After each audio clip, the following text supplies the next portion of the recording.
2 minutes late. I'm terribly sorry. I was away at a dinner party. But I'm back. Proper deadline stream. We have what, 46 people waiting already. Thank you so much. That is incredible. Thank you so much. Oh my god, we have so much to discuss. I haven't even opened F1 Fantasy yet. Ignore everything here. F1 Fantasy. I have nothing open. F1 Fantasy Tools. And then we have F1 Fantasy. There we go. I have nothing up. Literally just ran home from a dinner party. Open up. We're here. Welcome everyone. Welcome. Let's get some people in here. I'm gonna tweet out. I think I already tweeted out. Hola. It's you know, the Mexican F1 theme song is a banger. Science budget potential is tempting. Hey brother, hey Michael, welcome back, man. Welcome back. Jeremy, welcome. Calandori, welcome back. Laura, we'll do Norris, Leclerc, Hulk, Albon, call with McLaren, Ferrari, Leclerc ×2. Put all of your team submissions in the team submissions channel on Discord right now. Pacer, Bosnianin, welcome. Otvortko, Planko, Joe, welcome. Fernando, it is time. Oh, I missed doing a proper deadline stream. I didn't do one last week. I did like a pre-deadline stream, so it's good to be back. Ryan, Salima, any more final fix advice this week? I will give final fix advice if there is proper final fix advice to give. I will give that after the qualifying, but yeah, that didn't go too well, did it, last weekend? I apologize for that, but I mean, to my defense, Russell did great with the hearts from the back. So if Hamilton had stayed on track, I think Hamilton would have done great too. Luke, welcome. Triple McLaren or triple Ferrari? If I had to pick one, it would be triple Ferrari for sure. Should we just make some fun transfers on this second team? I only have 2 moves. I need to get a proper constructor back. So I think it's just like I have no budget on this one. So I think we just do like a little middle of the road move like that. Keep only Norris. Boom. Put that on Norris there. Confirm. Blam. There we go. That's perfect. And then that's the team for the second one. And then I can get a proper 2 premium team right later. Ferrari's behind after FP3. I know. When is team submissions? As always, 1 hour after start. So at 10 p.m. in 55 minutes, we'll do the team submissions. How likely do you think Verstappen will run Norris off track? I mean, at this point, it's 100% guaranteed. Is using Autopilot on the 2 McLaren drivers a good choice? No, I would just put the 2x on Norris. I think that's a great starting point, right? So I've been running triple McLaren for a long time. I'm not so sure I want to keep McLaren. We're going to look at some simulations in a while as soon as they drop. So if the FP3 sims drop, maybe they're already out. I haven't looked, right? I've been at a dinner party, so or dinner party, like cocktail party, I guess. I haven't been looking online at all. So if the FP3 sims are already out, let me know, because we're going to look at them. Not out yet? Okay, not out yet. As soon as the FP3 are... Do you mean... wait, do you mean Norris? If runs... Listen, Max is going to crash into Norris before the season is over. I'm almost convinced. Oscar or Lando with Sainz. If you have to pick Oscar or Lando, I think you pick Lando. I don't think there's any reason to stay with Oscar over Lando unless it's budget reasons. I think 2x Leclerc looks strong, but I was looking at some triple Ferrari options.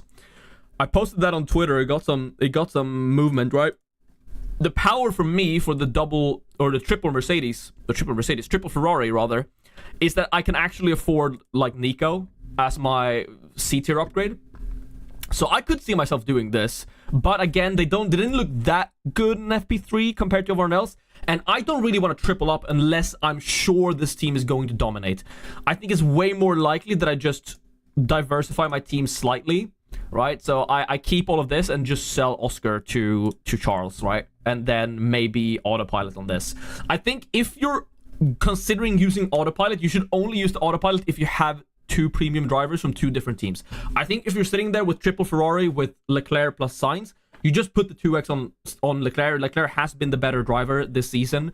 So if you get unlucky and it turns out being Sainz, whatever. But like, usually it feels like, unless it's like a Red Bull, and even then it's even more clear, No, unless it's like a Mercedes where, you know, Hamilton and Russell sort of just interspread, like change whoever's fastest weekend to weekend. Over the course of the season, Lando has been the better driver over Oscar.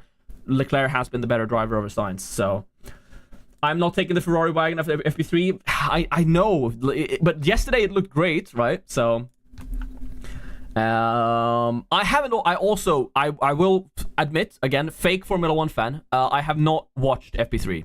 I've only seen the rough results. So if there's anything specific from FP3 that I would have missed by only looking at the results, please let me know. I was in Triple Ferrari 2 before the last 15 minutes of FP3. That's the thing. This is not really an overtake track either. So if they're slow on the short runs, you know, I think this could be the case of whoever takes pole takes it, you know. Let me open this and just check on the FP3 results slightly.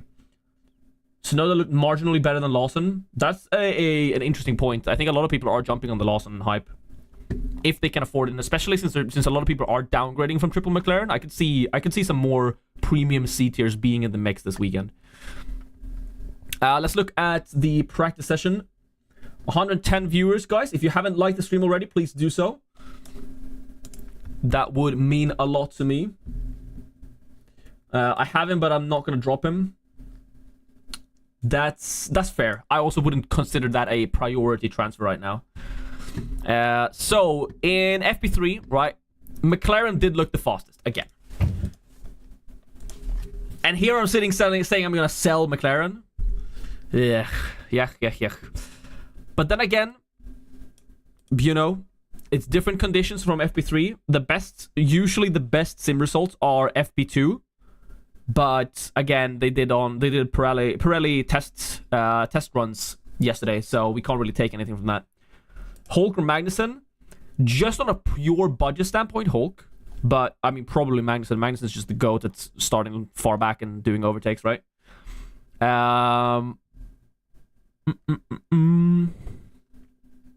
Russell, Albon versus Sainz Show. That's close. I mean, Russell. Again, I don't trust Mercedes, and Russell does not have the upgraded Mercedes. Yes, the upgrades didn't look fantastic last week. But again, like, Hamilton is supposed to have the upgraded car. So I don't know if I trust Russell. And again, like, the points between an Albon and something else is whatever, right? The points between Albon and Show, it's manageable. I'd rather focus on the one likely to take more points out of the B tiers. So I would probably select Sainz over Russell. Ferrari didn't seem fast in the soft tires. Yeah, and that's a problem on this track specifically, right? Definitely a problem on this track. What else? Mercedes looked like they were fighting the car again. I'd avoid. I agree. I think Mercedes is an avoid for now. I think I'm dropping Piastri for Sainz. I can also swap Mercedes to Ferrari and Show to Albon.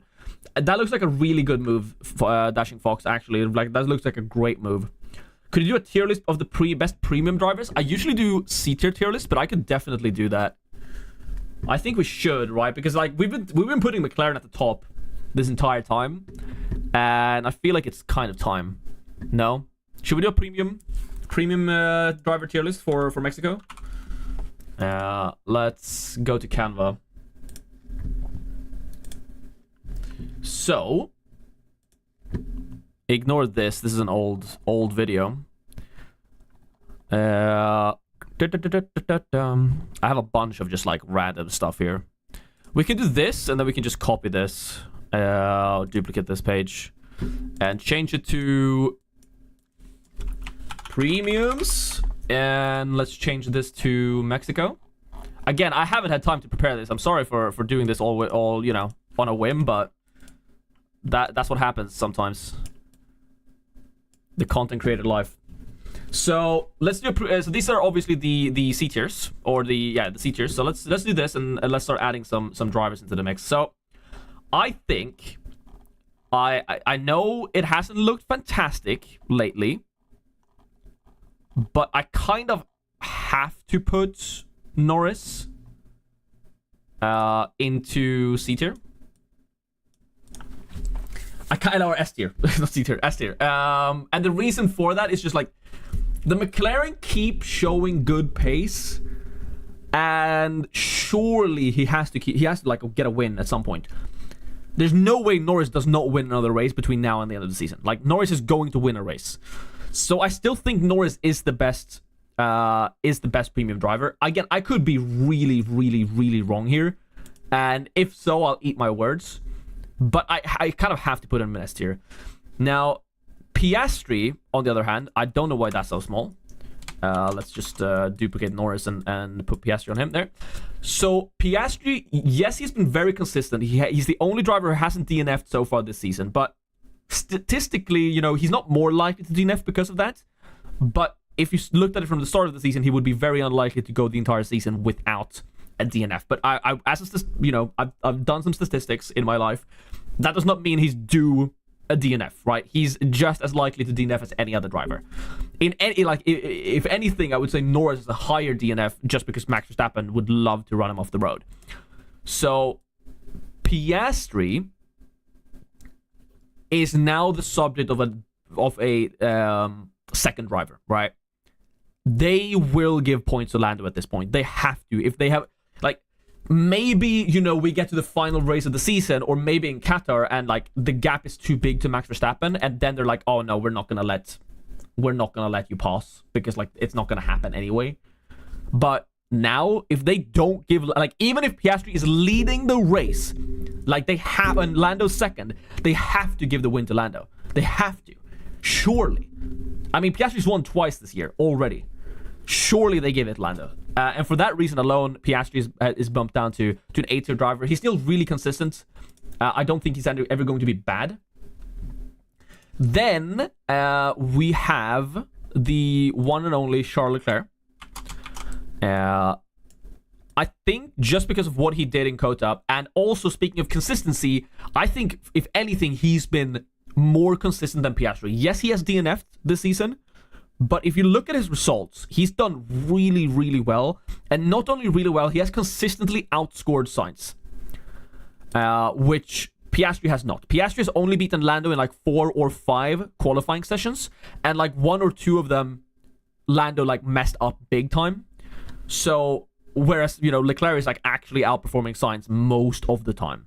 So I think Leclerc is clear second S tier, and I think you are kind of trolling if you don't have either Leclerc or Norris in your team to 2x.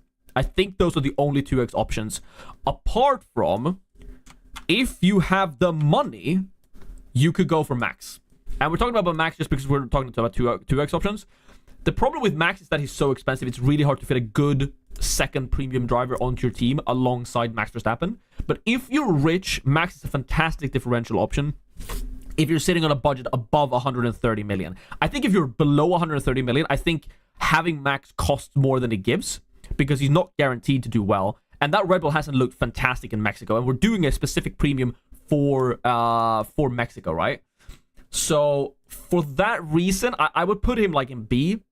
But if you have him, you can definitely 2x Max, 100%. S tier Leclerc, I 100% agree. But yeah, so I think Max is a B tier just because of his price and that Red Bull don't look super fast here in Mexico. But like, if you have him, he's always a 2x option. Always, always, always. I think it's like, this is not the skill of the driver. Like, if you're talking skill of the driver, he's up here, right? I think he's better than both Norris and Leclerc, and quite obviously so. But in terms of car, and this, like, in terms of fantasy points, right? In terms of fantasy points, I think he's here. In terms of Sainz, I think Sainz is in an interesting spot that he's very affordable at the price point he's at. So I actually think he's slightly above Piastri for that reason. His price point is honestly fantastic, right? In terms of Hamilton, I think the Mercedes just looks too bad. That's a very big George Russell. The Mercedes just looks, just doesn't look great here, and they seem to struggle with it. But I think they're somewhere here. I would put Max above. Now, again, for the reason that Red Bull are struggling so, Checo's in C tier, obviously. And I guess since we're talking about premium drivers, Fernando Alonso is like F tier. He's like down here somewhere. I think this is my premium. Did I get everyone? Yeah, I think this is the premium driver tier list. Do you agree? Is there anything that's wrong here? I think this is the correct tier list, but I don't know. Abhijit, hello. May your team only see upwards arrow every week. Thank you so much. That means a lot. I'm hoping it sticks to that. I'm hoping it sticks to that. Let's go back here. We'll do the C tier list as well in a bit. Russell and Hamilton are close. I agree. Russell and Hamilton are close, but like if I could choose, I would go with Hamilton. But if budget doesn't allow, like Russell's fine. They do flip-flop, I agree. But considering Hamilton has the upgrades and Hamilton's Hamilton, I would pick Hamilton before. But again, Russell, you know, Russell could be good. And Russell is just the cheapest out of them. So should I switch Piastri to Leclerc, but with a -10? I don't think so. It's close. It's close. Hamilton is lower crash risk. Well, he crashed last week, so... I don't know if you should switch Piastri to Leclerc with a -10. If you're planning on 2xing, it might be worth it, but -10s are always bound to fail in some way, shape, or form.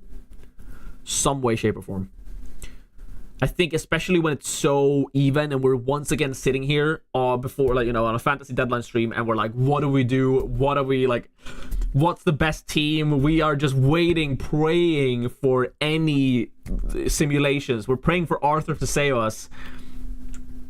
I think -10s are a trap. And I think like Piastri could just as well outperform Leclerc, right? Piastri was fastest in FP3. What if Piastri puts it on pole and Leclerc puts it 6th, you know? That could happen if the Ferrari is slow on the softs. Some people are saying at some point because of engine switch, McLaren are going to get a penalty. Do you know info about something? I have no info on it. Like, if that all depends on if McLaren does need to introduce another engine. If they do, I would imagine they do it in Brazil. Because it's the sprint weekend and, you know, they will have... so if McLaren are introducing another engine, they would likely take the penalty in Brazil. That's mere speculation on my part, but that is what makes sense, right? There's no reason for them to take it after the break in any of those 3 races, right? Like Las Vegas should suit their car, Qatar should suit their car.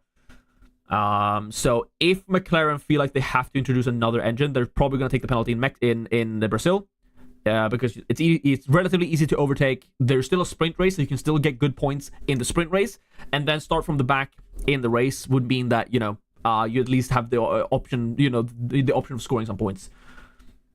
I think it's triple McLaren time. I've had triple McLaren for a long time, and I don't know, even with the FP3 results, I don't know. But like, that's just so, I was so set on just diversify my team, and then they do that in FP3, and I'm like, oh, there goes all my planning I did all week leading up to this weekend. Yikes, dude, yikes. Do you see any potential FF opportunity out there? I don't know until, like, I guess you have to keep some funds in your team. I think, like, so, I will say, right, I talked about triple Ferrari a bit before, but I will say that triple Ferrari, the problem with triple Ferrari is that it's very unflexible FF-wise for someone like a Lando Norris. Because imagine I do this. Where is he? Like Liam Lawson, right? Imagine I do this, and then Norris puts it on pole, and I want to FF Leclerc to Norris. I can't. So upgrading here to like a Liam Lawson means I cannot get Norris in. I'm missing like 0.6 million. So I think in terms of FF opportunities, I can't give you an FF opportunity until quali has happened. In sprint races, I can give them either after the sprint, like before the qualifying, or after qualifying, since there's multiple opportunities for you to FF. But now I can't give it, like, the only thing is, like, plan ahead that you do have some budget to move to the drivers that you potentially would want on an FF. Like, I've given up on owning Max Verstappen this season. He's just way too expensive. Like, that's just not going to happen for my budget at all. So for me, it's more like, okay, can I have everyone below Lando Norris on an FF? Yes or no? So I think that's the main FF potential. So if I have Piastri, should I swap with Sainz? You could, but again, that's what I mean. Like, I think it's so hard because my entire week I've planned to sell Oscar Piastri for either Leclerc or Sainz, and if I sold it to Sainz, I would upgrade Bottas to someone, right? But now McLaren look fast in FP3, and I'm like, well, what do I do? So I don't know. Let's do the first poll of the night. The first poll of the evening. Let's see here. The same for FP2 have Verstappen penalty option. Is it possible Verstappen may use a new PU? I haven't seen anything about that more, and I think that would be announced by now if he's taking it. I think very likely, like, if Verstappen takes an engine penalty, it's probably in Brazil. Ferrari has a slightly better tire deck for better race pace, but a 3/10 gap is a 3/10 gap. McLaren will have the same pace as the Ferrari in the race at least. That is valid. I think that's valid. And especially starting from pole, getting ahead in the first corner, which Norris just doesn't seem to be able to do. But if Norris could do that, just not driving in dirty air seems to help so much. But let's actually do a poll. So the question here is, do we sell Piastri now? Question mark. Ferrari or just a Ferrari asset to Sainz/Leclerc. I think with this result we don't sell Norris, but I can still see the point in selling Piastri because like Piastri is gonna play second fiddle. If Piastri takes pole and Norris is second, and after 6 laps they're 4 seconds ahead, McLaren will prioritize Norris. They have to, or they're throwing this away. Because they already have thrown it away too much this season. They cannot do that again. So I don't see the point in selling Lando anymore. And I'll say that straight up with the FP3 results. I'm not going to sell Lando. I'm selling either Oscar Piastri to Sainz or Leclerc, or I'm not doing a move this week. So do we sell Piastri now? Yes or no? There is the poll. Start the poll. Get your votes in. Tell me what you think. Tell me what you think. Let's do a little thing there. You know, we sell Piastri to either Leclerc or Sainz, or maybe like a Russell, right? But you know, do we sell Piastri now? Yes or no? What do you think? I would be interested to do we sell Norris now, because I think that's way less. I think that's way less. If they prioritize Norris over Piastri, would there still be a chance for Piastri to take a driver of the day? If it's like a scam win for Norris, then maybe. Like, say Piastri leads, like Piastri takes pole, leads turn 1, like leads lap 1, and then goes on a tear and is just leading Norris by 3-4 seconds until like 10 laps to go where they decide to switch them. I think Piastri could take it from a P2. But if they switch early enough, people who vote on driver of the day will have forgotten about that. And if Norris just wins, Norris can still get it. I do think if Norris gets handed the win by McLaren, I do think he's less likely to get driver of the day if that happens. And in that case, I mean, driver of the day is really up to anyone, because people can say, oh, Piastri doesn't deserve driver of the day because he gave up the win, right? So in that case, they might look at, oh, Russell went from P9 to P4 and give it to Russell. Or like Colapinto, like everybody loves a Colapinto 9th place. The votes would already be in for Piastri, exactly, especially if they switch him late. So Verstappen swapped his power unit for a different one from his allotment for the season. He will not get a grid penalty. Okay. That's where people are getting it wrong then. Yeah. He introduced a new power unit in wherever that was. Monza? No, it was before the summer break, right? Was it in Spa? It might have been in Spa, actually. Verstappen took a new power unit, but he didn't use that power unit, so thank you, Racing Example, for pointing it out. Yeah, I hadn't seen it. Yeah, it was Spa.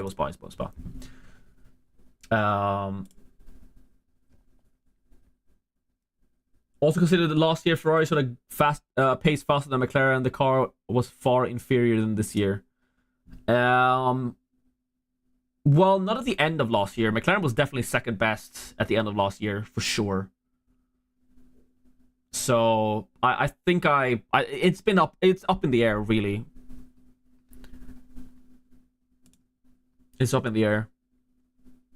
Like, this time last season, McLaren was the second best car. I mean, Norris was second every race behind Max. All right, if you haven't, get in the Discord channel below and put in your team submissions in the team submissions channel. We're gonna do that in about 30 minutes. What else? We're gonna do the C tier list. Also, we're just waiting for the FP3 simulations. As soon as those rounds, then that's it. In terms of my team, like, if I'm doing any move, it is selling Piastri to someone, right? That is what I'm doing. But again, I have not decided if I'm doing that or not. All right, let's end the poll. We have enough votes. 82 votes. 62% think we should sell Piastri, despite the FP3 results. Francisco's correct. He's referring to Mexico. Okay, specifically Mexico. Last few years, Leclerc was ahead of Norris. Last few races last year. Big welcome for Poker. Thank you, Thiago. He might have been. I just remember Norris being above. I just remember McLaren being second fastest at the end of last season most of the time. But maybe it wasn't for Mexico. I don't remember specifically, but you could be correct about Mexico 100%. I'm not saying that that's not the case, but again, Mexico is not that good for overtaking. At least it hasn't been in this era. Before 2022, I'm bad at specific stats like that, but this era, Mexico hasn't been great for overtakes. So if Ferrari are starting 6th, I don't think they're winning, even if they have better race pace. Double Ferrari would be very good. I thought so yesterday too, but then they showed awful pace on the softs today in FP3, so I'm just getting baited once again. I mean, my entire plan this weekend was to sell Piastri to Leclerc or Sainz, and potentially even do triple Ferrari. Let's do actually. I'm just gonna keep launching the polls here because I feel like the chat is also very torn. Double Ferrari. Or, oh, actually, let's write triple. Triple Ferrari or triple McLaren. If you could only choose one, what would you do? If you could only choose triple McLaren or triple Ferrari, which one would you select? Reminder that triple Ferrari likely includes a C-tier upgrade as well. For most of our teams that are around the 128 million, right? If you're on a budget around my budget, a triple Ferrari would likely lead you to upgrading Bottas or Albon into like a Hulkenberg or a Lawson or a Tsunoda or a Magnussen, right? I might just go 3 Ferrari just for the memes. I will say, if you're like in a mini league and you need to win that, and you are trying to catch up to your mini league rival who's like 100 points ahead of you, and they're running McLaren and they keep just putting the 2x on Norris every week, you have to be differential. I feel like this is a good weekend to try and be differential. But triple Ferrari is very greedy. I agree, triple Ferrari is very greedy, but I've seen a lot of people talk about it, and definitely yesterday, that was everyone was switching to triple Ferrari, at least on my Twitter feed. What do you think about Max and Sainz? I haven't considered it, so I don't know. Simply because like I am not in that price bracket, right? But it would force you put the 2x on Max, and you would require him to do well. So it's if you trust Max to put a P3, right? But then again, I don't think Max Verstappen is winning. I think Max Verstappen might get to a podium. So like if you say, okay, if I tell you right now, is Max getting on the podium? Is Max winning this race? I think majority of you will say no. There's a slight chance, of course, but the majority of you will realistically say, no, he won't win. What will then Max Verstappen do for you in fantasy? I think he could get like a P2, P3, maybe a P4, right? And if we expect Max to be there, who do you expect to win? I think it's going to be Lando or Leclerc. Therefore, I'm going to place my bets on either of them. Hello from Tulsa, USA. Welcome, Steven. Welcome.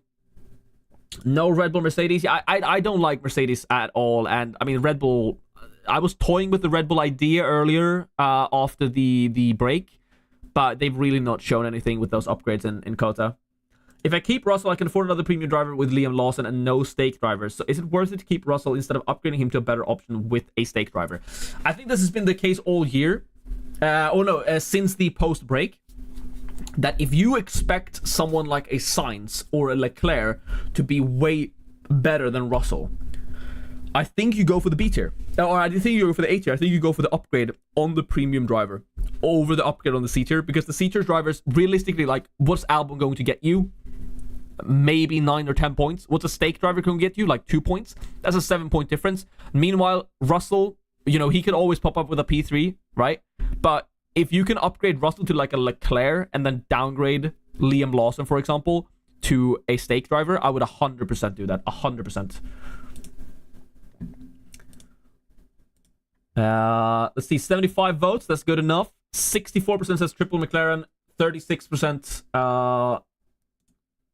63% says triple McLaren. 36% say triple Ferrari. But it's a close one. It's closer than I thought, actually. But it's a slight favorite in terms of McLaren. I think the main one is like you kind of. I think you should have Lando or Leclerc in your team this week. In that case, why don't I just go for both? You know.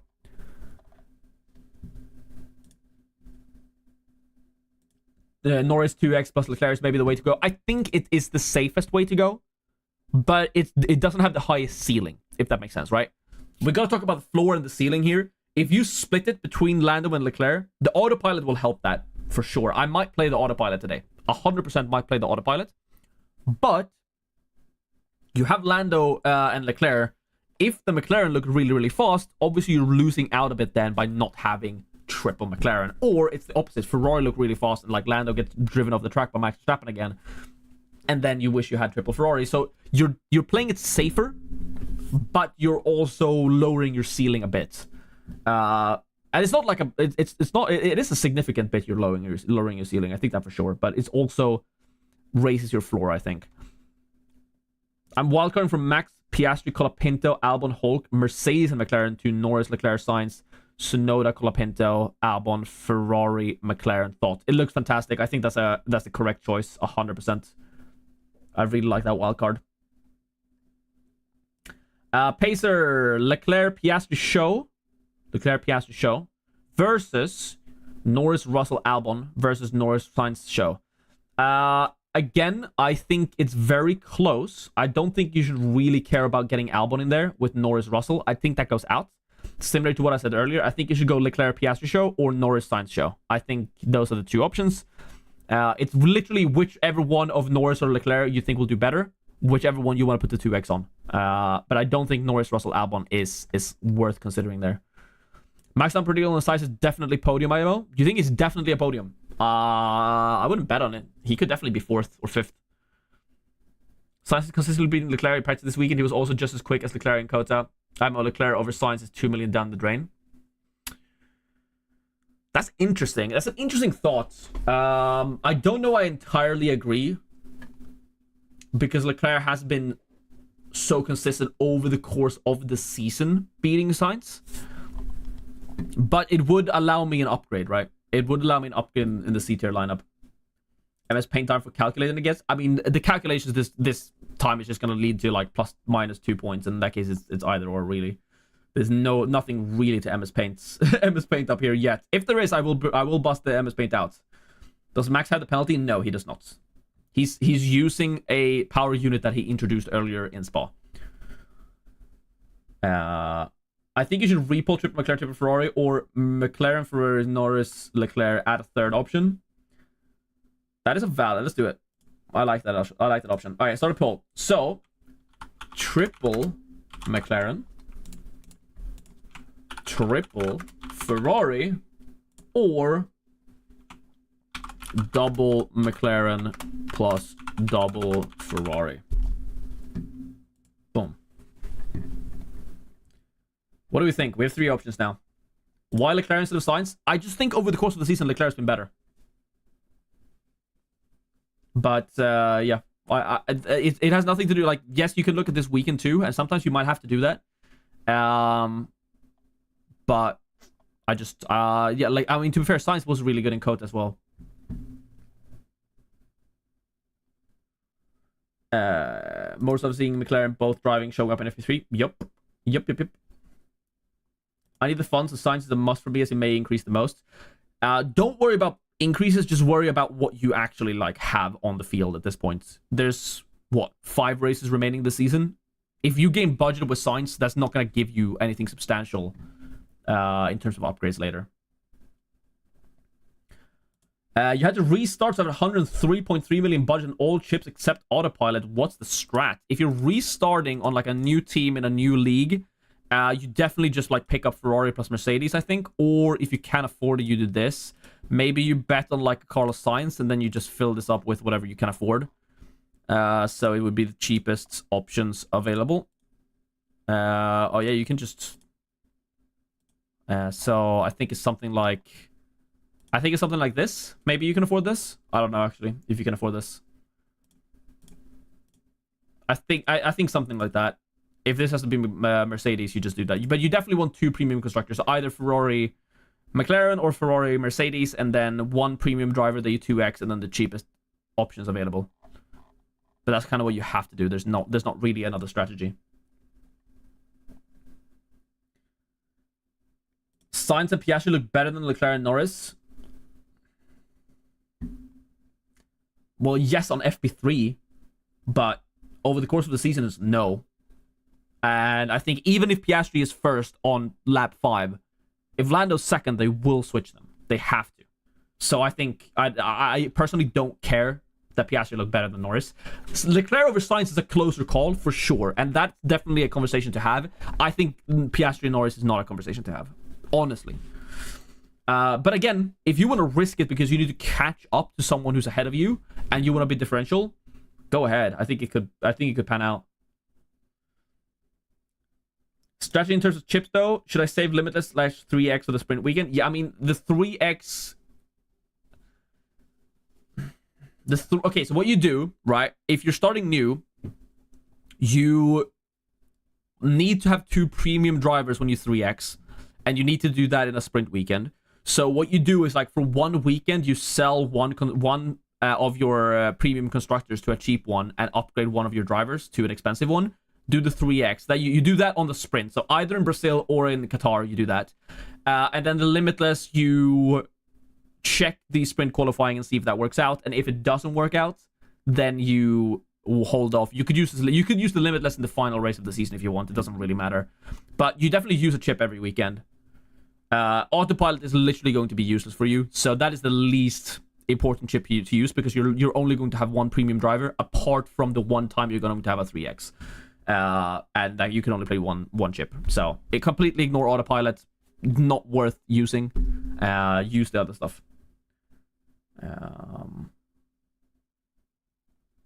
Leclerc, Piastri, Lawson. Over what? I mean, solid choices, but... So, okay. Let me do... a lot of people are saying double McLaren plus double Ferrari is the better option. Now, let's actually... This is just a poll stream at this point, but it is one of those weekends, right? It is one of those weekends where everything is super, super tight, super, super close.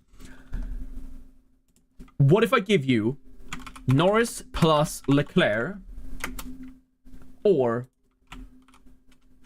Norris plus Sainz plus C-tier upgrade?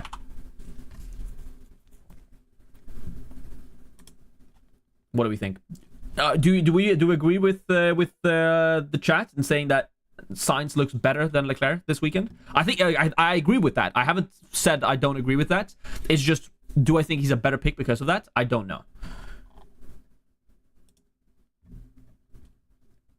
Saying the final phase for Brazil because it's the most chaotic race and more weather influenced. I think maybe, but final phase is good in a like. It depends on what other chips you have. To be fair. A lot of people prefer the Sainz over Leclerc with a C-tier upgrade. Whew. What about Norris plus Sainz or Piastri plus Leclerc? I think it's Norris plus Sainz always. I think this is always Norris plus Sainz, just because I do prefer Norris quite heavily over Oscar Piastri. And again, I could say that, and then Max Verstappen drives into Norris' side pod and Piastri wins the race. But I mean, you have to play with the cards you have. Oh, it's the last one. Then you definitely. I mean, the final fix. It can be used in Qatar as well. Autopilot on Leclerc, Norris. I think if I have two different premium drivers on two drivers from two different teams, I might autopilot. It's like I discovered polls for the first time. I've done polls most streams, to be fair, but it's literally one of those. This one's very close. 58% prefer Norris Science plus C tier upgrade. 56%. Ooh, it's closing in. What? Since you have pressed, the chat to vote in the poll, you might as well press the like button. Shameless plug. You don't have to. It's just like, it helps me, bigger number, better person, makes me feel good. 34 likes, 200 people in here. Thank you so much. 200 people, that's the most we've had in a long time. So get those votes in the poll. Tell me what you prefer, Norris Leclerc or Norris plus Science plus a C tier upgrade. Tell me which one you agree with the most, which one you would rather have for the Mexican Grand Prix. I don't know. That is my true answer. I don't know. And I think that's likely what I'm going with. I don't think I'm... Even despite the... Okay. We're going to look at some FP3 simulations when they're out. But yeah, we're on 49 likes. We can definitely get another 50 likes. Maybe even up to 75. Come on. 25 of you in here. There's 200 people. You can definitely like the stream. We're going to do team submissions in 15 minutes. Team submissions in 15 minutes. And team submissions, as always, are in the Discord channel, link in the description. Follow me on Twitter, Blue Sky. I'm gonna start posting on Blue Sky because I think Twitter will literally implode one day. So might as well start to post there. I don't know if you've been on it. X Twitter. I hate saying X. Twitter is such a it's a madness. It honestly is. Something crazy is going on there. I feel like it's going to implode at any point. This poll is neck and neck, which makes sense. Yup. 51% to 49. 86 votes. We'll leave it up for a few more minutes. Downgrade one team to have 3 like Norris, Leclerc, Piastri, and McLaren. No, that never makes sense mathematically. We've done calculations on it. Unfortunately, it doesn't make sense. It's always optimal to have a second premium constructor over another premium driver, apart from maybe in certain sprint races if all the stars align perfectly. I think the majority of people still say Twitter, right? I think so too. I would hope so, but I think that platform is going to implode at any point. So yeah, it's unfortunate, really, Fernando. Like, I would like there to be more play with, but the problem is the constructors get too many points. I really think, okay, since we're waiting on a bit, we're doing a little bit of middle thing before we do. We have a bunch of things coming up, by the way. So we have, tip of the week, as always. We're gonna do the team submissions at the top of the hour, and then we're gonna do C tier list as we always do. But while we wait for that, let's talk F1 fantasy, all right? Just general. I think, and I haven't seen this be proposed a lot, but I think they should remove overtake points from constructors. Am I wrong? Like, why do constructors get points for overtakes? That should be on the driver. And I think because the constructors get so many points compared to each individual driver, but like the drivers and the constructors are priced the same, there's never an opportunity to go differential like Fernando just suggested, right? Downgrade one team to have 3. It's like, this would be really cool to, imagine if this was viable, right? Say we didn't trust science. Now, I know we do, but like, imagine if this was viable. Can I get Albon in here? Obviously it's not, right?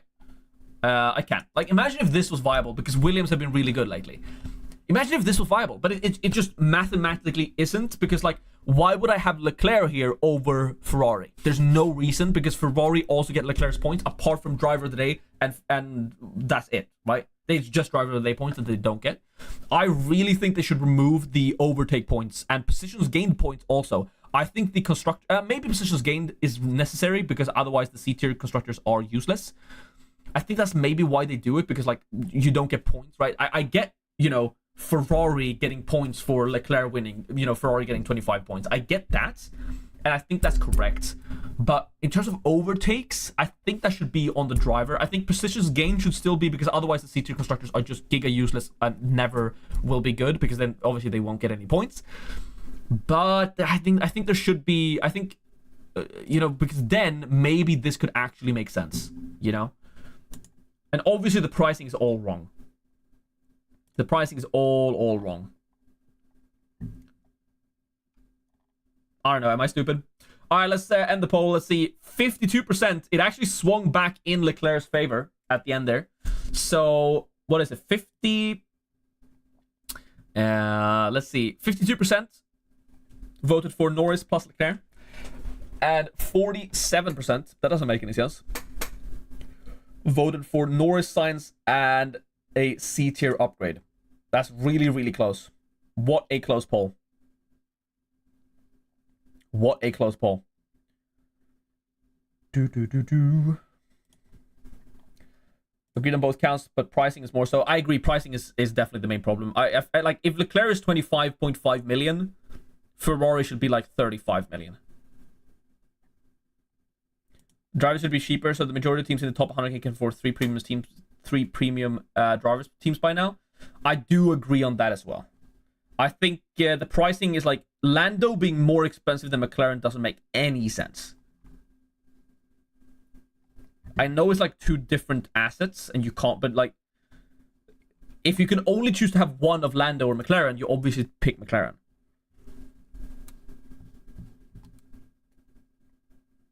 McLaren looking strong. I don't know if I should sell Piastri. I agree. I think it's close. I don't think it's cut and dry. Russell, Tsunoda, or Sainz, Show? I think Sainz, Show for sure. Leclerc, Sainz, or Piastri, Sainz? Low budgets.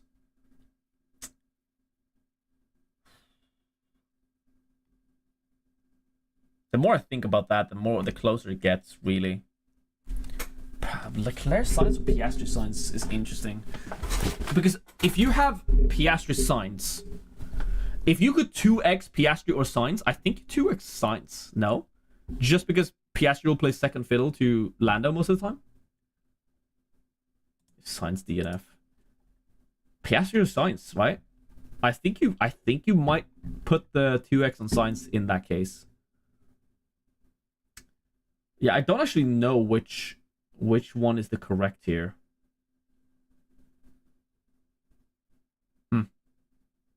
I guess you maybe go Leclerc, since you're already on a low budget. I'm assuming you either missed early on in the season or you've been unlucky and not gotten the correct points. I think you maybe just bet against McLaren at that point and just go Leclerc, Sainz, and just triple Ferrari, and hope Ferrari 1-2 it again. So I think between Leclerc, Sainz, and Piastri, Sainz, I actually think Leclerc, Sainz is better because the ceiling is higher. You're taking a bigger risk, but I think it's better to just go Leclerc, Sainz. Albon, Bottas, Colapinto, or Hülkenberg, Bottas, Show. That doesn't make any sense. Why don't you just go Hülkenberg, Bottas, Colapinto? There's no reason to have Show in there.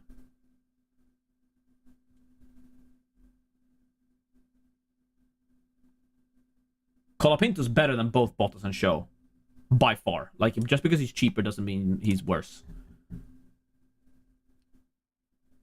Yeah. Colapinto's definitely better than Show. Colapinto's better than both Bottas and Show. I think Colapinto's better than Albon even.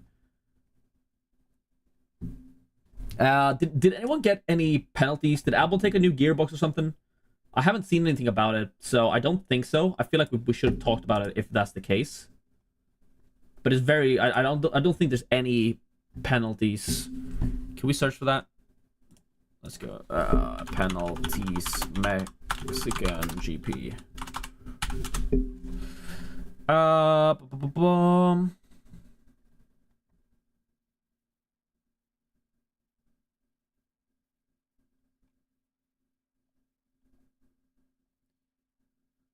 Academy driver. I don't think so. Schwarzman handed F1 grid penalty, probably never served. That's all that comes up. Penalty warning, no. I don't think there's any penalties to talk about. Lawson or Tsunoda? I think I prefer Lawson. Warning. Oh, what's happening? Am I doing something wrong? Am I doing something wrong? Alright, I'm literally never opening Twitter again. Because like alright, I'm gonna rant about Twitter some more, alright? I follow mostly F1, politics, and like Pokemon stuff, right? That's what I follow on Twitter. And like included in that is like maybe 2 cosplayers, right? And I open Twitter and it's just like ass in my face. Fantastic stuff. So I'm happy I haven't managed to do that on stream yet. Let's see.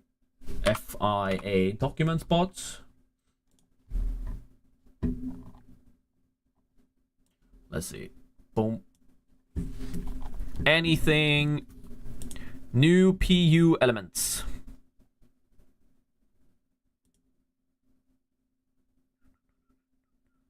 Phone drivers are using a new exhaust system. I don't think 8 new allowed in conformity, so there's nothing here. New RNCs. There's no penalties here, I'm pretty sure. In conformity. Scrutineering, whatever. Curfew, whatever. Post-qualifying.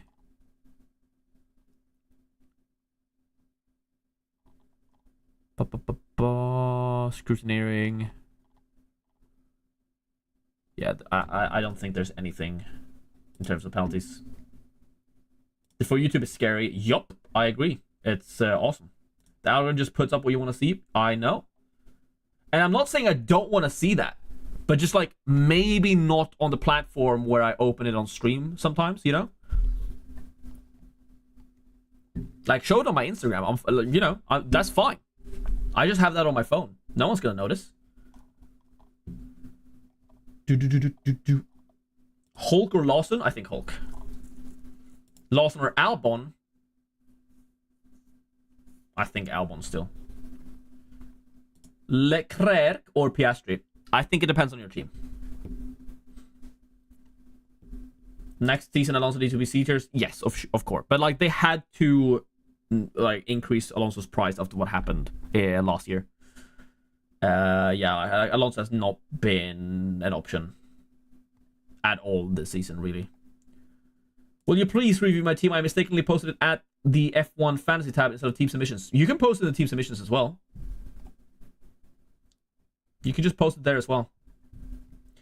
I have Albon or Tsunoda. Both can qualify high. Yeah, that's the problem, but I prefer Albon over Tsunoda. I have 3 XUs. How much points difference between Sainz, Show, and Ross and Albon? Need to bring double Sauber to take Sainz. Don't worry about that. Just taking Sainz. Double Sauber is fine. It's not good. It's gonna get you like 2 points per driver, but it's fine. It really is fine.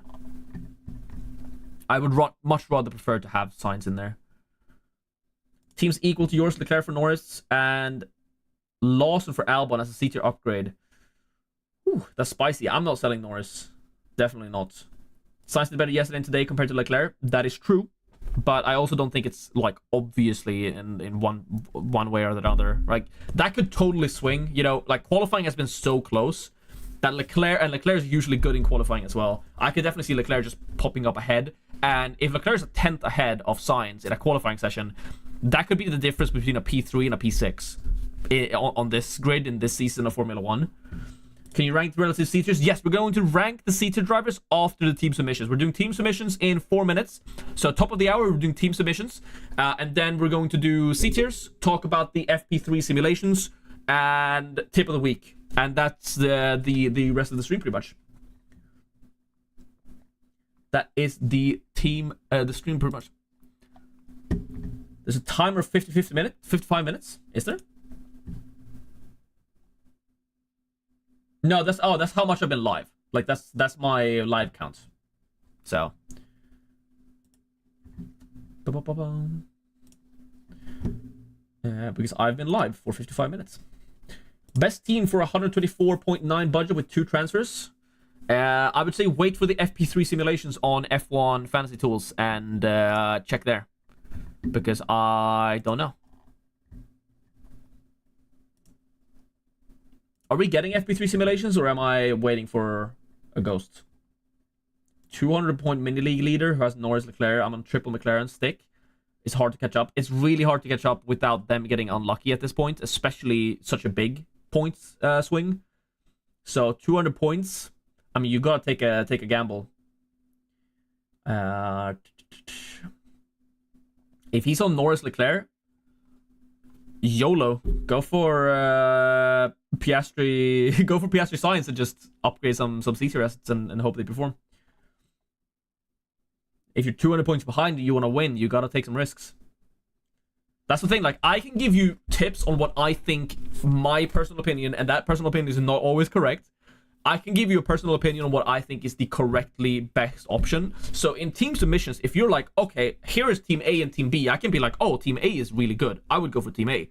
But then you're trying to catch your mini league rival who's 100 points ahead of you and he has the same team as team A. Then team A is obviously awful for you because you have to be different to catch up at all. You have 5 races to do something. You need to gain like 20 points a race to have a chance. Realistically, right? Final fix Hamilton. Well, not last week, I hope. I'll never live that down. Hey, I mean, I'm just unlucky, man. Sometimes tip of the week is buy Gasly and Gasly DNFs before the race has even started. Sometimes I tell you to final fix Hamilton and he crashes. I think both of those instances I have been objectively correct before I had the outcome. Constancy is important. Lots of ponder on catching him in league. Cheers. No, cheers to you. Thank you for popping into the stream no matter how long you stay for. 178 people. I'm going to run a quick ad, but don't go anywhere. We're going to do the team submissions as soon as I get back. I just need to go to the bathroom. I will see you in like 2 minutes. 2 minutes. Whoopsie. That's some future videos. 2 minutes and I'll be back.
All right, I'm back.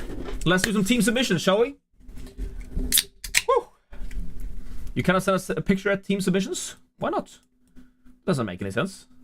That's not what should happen. Who's your pick for 1 million prize rise this week? Probably, if anyone, it's Science. If anyone is rising 1 million this week, it's like a Science P2 or P1. That crack, was it good? Was it good? Ah, dude, it's the best sound. It's the best sound. The best sound in the world. All right, let's do some team submissions. Join the Discord if you haven't. We chat sometimes in the F1 channel. There's some FPL, Champions League stuff. And I'm definitely adding more things in the future. And if you want to become a member, I'm adding a members only channel as well. It's only $1.99. Oh, you get some cool stuff, some cool emotes. But if you don't want to do that, that's totally fine. You can just like the video and I'll be happy. Like the stream. Cheeky little subscribe. The audio stream's current bitrate is lower. Recommend. Okay, whatever. Can you? If you guys can hear me fine, that's fine. I think it's fine. YouTube is just warning me about my audio stream bitrate for some reason. Whatever. If no one's complaining in chat, I'm not gonna bother. Alrighty then. So today at 12. Listen, I don't know if you are here and you posted earlier today, right? I'm gonna go off streamer mode so we can see who's posted. If you're here and you posted earlier today, like in the afternoon, tell me in chat, because I'm just gonna do the people that are live. I feel like I feel like it's mean to do those, like, this is fine, right? I think Salima is here as well. You can only post one thing in the chat per like 8 hours, I think, is the slow mode on this chat. So you can only do one post. So if you posted earlier, let me know and I'll go back to it. Oh, Typhox, you're still here? We'll do Typhox first then. So yeah. Let's get a crack of the back. One post an hour? Maybe that's it. I don't know. Typhox, I love these graphs. I love these little cut together screenshots. Beautiful. Sorry for hitting the mic there. Current, you have 3 transfers. Liam Lawson, Landon Norris, Oscar Piastri. Ooh, dream team from last weekend. Did not turn out that well, but we move.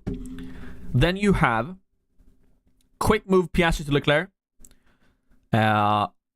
And triple, Red Bull Racing in there. Ooh. Basically saying no McLaren. I think based on FP3, I don't think we're doing this option, right?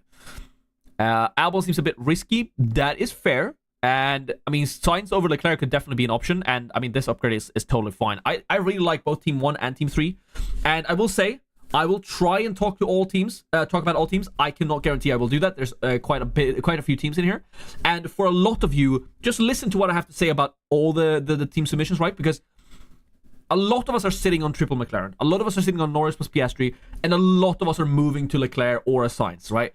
This is a very common move. I'm not going to talk about every team that is like that. I'm going to try and find things that are unique. And the unique thing here is that actually you think Albon seems risky. And because of that, upgrading getting Sainz over Leclerc and then getting Hülkenberg in there seems a better move. And I kind of have to agree with you in some case, right? And especially since Sainz and Leclerc looked really, really close this weekend. And like Sainz has been beating Leclerc. So we don't really know who's actually coming out on top out of those two. I can definitely see this being good. I don't think we're going without any I don't think we're just like going without McLaren. I think Red Bull Racing is not the play. But and even on these two teams, I would 2x Lando Norris most of the time. Now, I will say, it also depends on your mini leagues. Always take my submissions or my suggestions with a little grain of salt, because it might not suit your team, right? I just mentioned this, but imagine if I suggest going with Team 1 here, and Typhox here has to catch someone in their mini league who has Leclerc 2x. Then I would go for Sainz to try and be differential, right? So Option 2 hasn't aged well with FP3. It was more based on code performance. That makes sense. But I think 1 or 3 looks really good, and that's something I would consider for this weekend for sure. Let's do Salimas then, and let's see if Planko's here, right? Planko, we can do Planko. 823. Current team, all right. You had Lando, you had Leclerc, right? Pierre Gasly in there.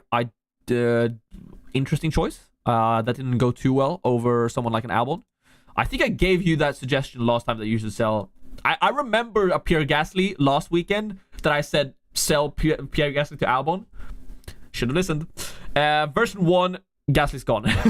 I really like this because Gasly's gone. The Alpine just doesn't seem to have a race pace whatsoever, really.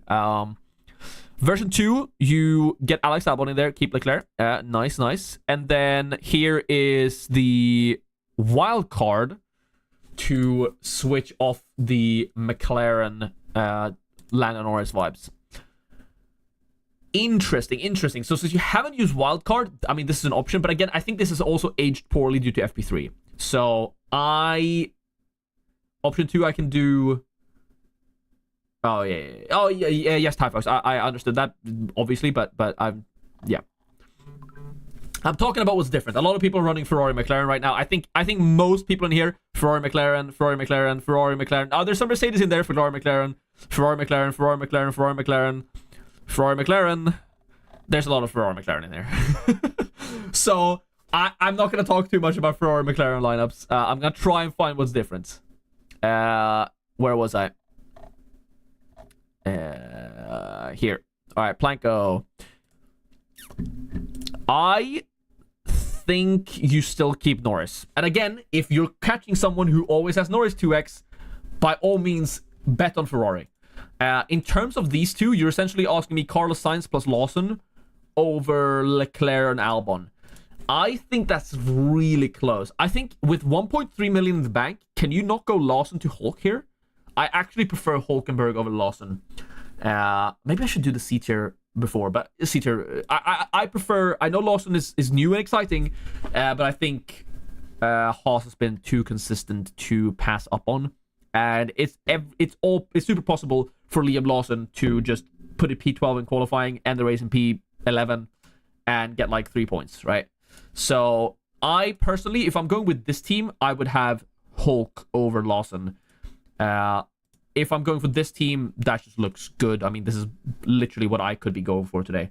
So I think this is a very standard lineup, very safe. If you don't need to catch anyone and you just want to gain overall rank, I think it's good. Yeah, I might have to open mine in a browser. It's quite... I cannot read what that says. It's quite long. That's what she said. Cheers. Can you do Master 2024? Sure. Yeah, you posted today at 4:23, so this is before FP3. Now, 3 free transfers, 124.4 million. You have Norris plus Russell. Interesting, and almost no budget, so you're kind of stuck here with the Norris-Russell lineup. I think... I mean, by far, the safest option you could go for is Team 2. Right? And it's not even really close. But then again, we're talking... Should you go for the risky play, right? Or should you go for what's just like generally the safest? I think Team 2 looks by far the best just on paper, especially since Sainz could definitely outscore Leclerc this weekend. But again, if you are chasing someone in your mini league who has Lando Norris 2x every week, why not just try Team 1? You know, get Albon in there. Seems perfectly fine. I don't think Team 4 is an option, unfortunately.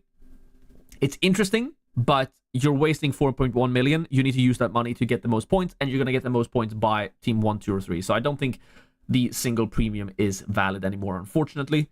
It would be nice if it was, but it really isn't. So I think Team 2 looks the best on paper. But yeah, that's on paper. It might not be the correct option for you specifically. Can you see your team submissions? I think so. It was like right below here, right? Yep. That's the next one after Planko. So multiple options here. 3 free transfers. Possibility 1 is Charles. Possibility 2 is Sainz. Possibility 3 is 2x on Charles. Possibility 4 is 2x on Charles and nothing else, right? You just say what you have here, one move. Possibility 5 is triple Ferrari plus 2x Leclerc. Now again, this was before FP3 question mark? No, it wasn't. It was after FP3. I still don't think I would not go for triple Ferrari. Sims out. Okay. I'm gonna finish this. Okay. We're gonna get back to all of the team submissions. I'm sorry if I haven't gotten to you yet. I will do Norris. I will do your stuff. But because the simulations might impact my opinion, I'm quickly gonna do that. This is important. FP3 Sims by Arthur. I don't even know if it's pronounced Arthur. It's RH Tur. But it's Arthur. Come on, F1 Fantasy Tools, don't crash. It's Sims time.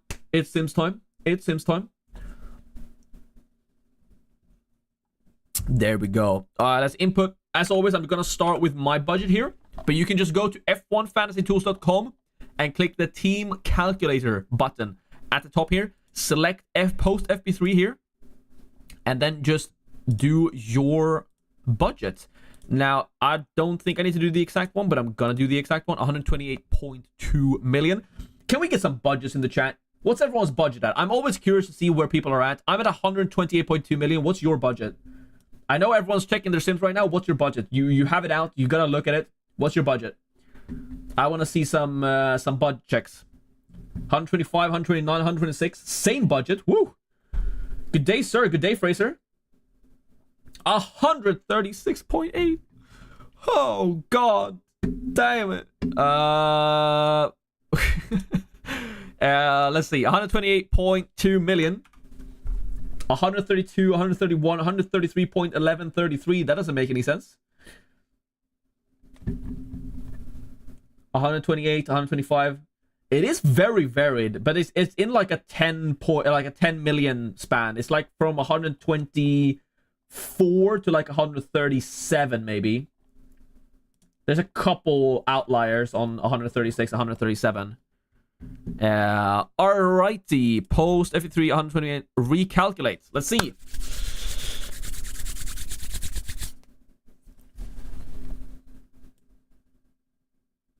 Interesting. These high 130s are making me cry. Tell me about it. So, simulations really like Tsunoda. Interesting. Interesting. And I will say this is also very interesting. Right? And you know why this is interesting? It does not say Sainz. So despite Sainz being better and outperforming Leclerc in practice, it is preferring Leclerc points-wise. I don't know exactly how the calculations are made, but it quite heavily prefers Leclerc here.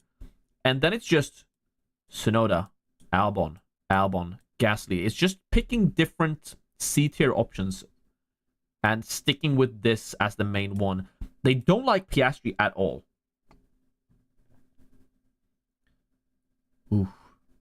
I have no problem. You can read my team at last, but it's posted at F1 Fantasy. Okay, I'll try and remember that. Leclerc faster in race pace, I guess. Yep, I think that is what this shows, because they are not calculating like one lap pace.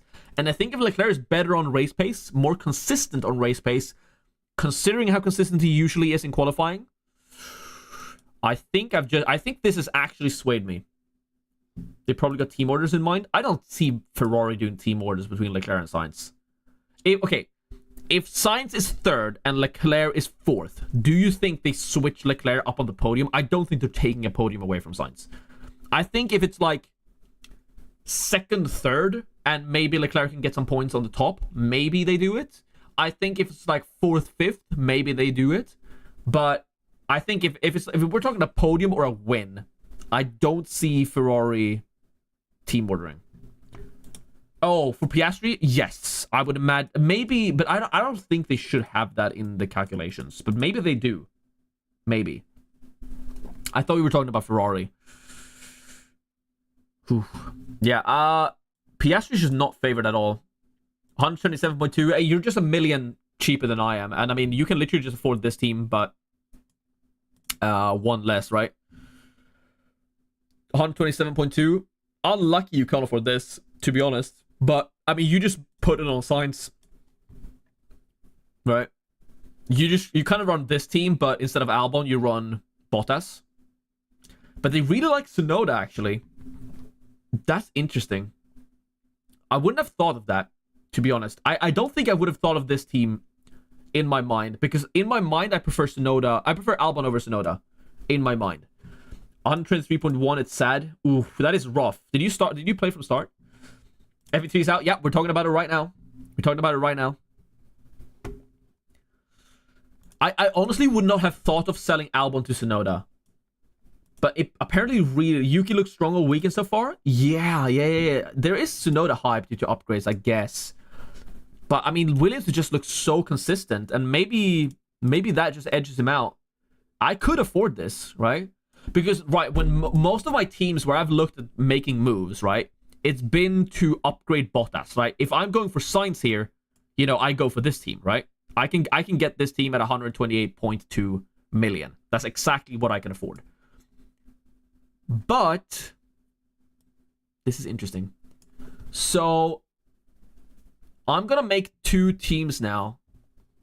Albon is consistent in hitting the wall lately. That is fair. But I mean, he's been good in F1 Fantasy. You can't deny that. Apart from, you know, the DNF he had. But that wasn't really his fault. It's just 0.2 difference between Tsunoda and Albon. Is it really that little? I actually have just thought of Yuki as being in a different price category altogether. No, it's more. It's slightly more, but it's close. It's 0.8. It's 0.8. It's 0.8. It's 0.8. I was about to say 0.2 seemed 0.2 points.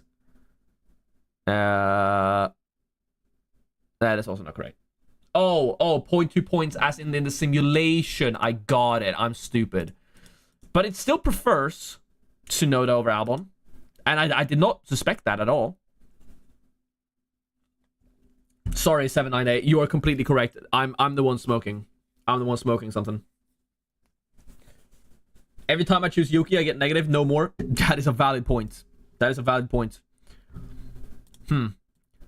But then again, like this team looks kind of saucy, you know? You go Sainz instead of Leclerc and hope Sainz outperforms Leclerc, and you don't have to have a Sauber asset. Oof. Very interesting.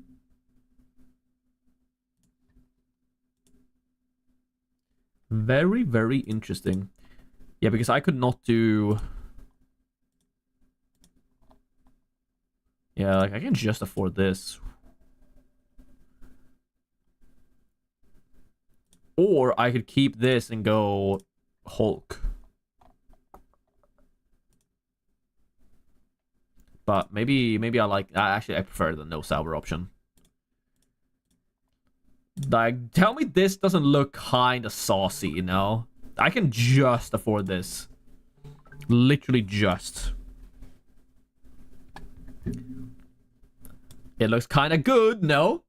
But then again, if it prefers Leclerc, I think actually it's not often, right? I mean, these simulations are a godsend, right? Arthur is a god for doing these.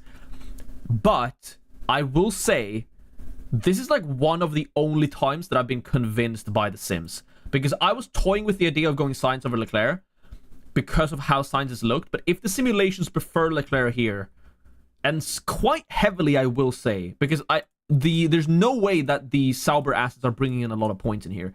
So I would imagine Tsunoda's worth quite a bit more over a Bottas. It's interesting. Also good budget potential. Yeah, but I don't really care about budget. I care about points now.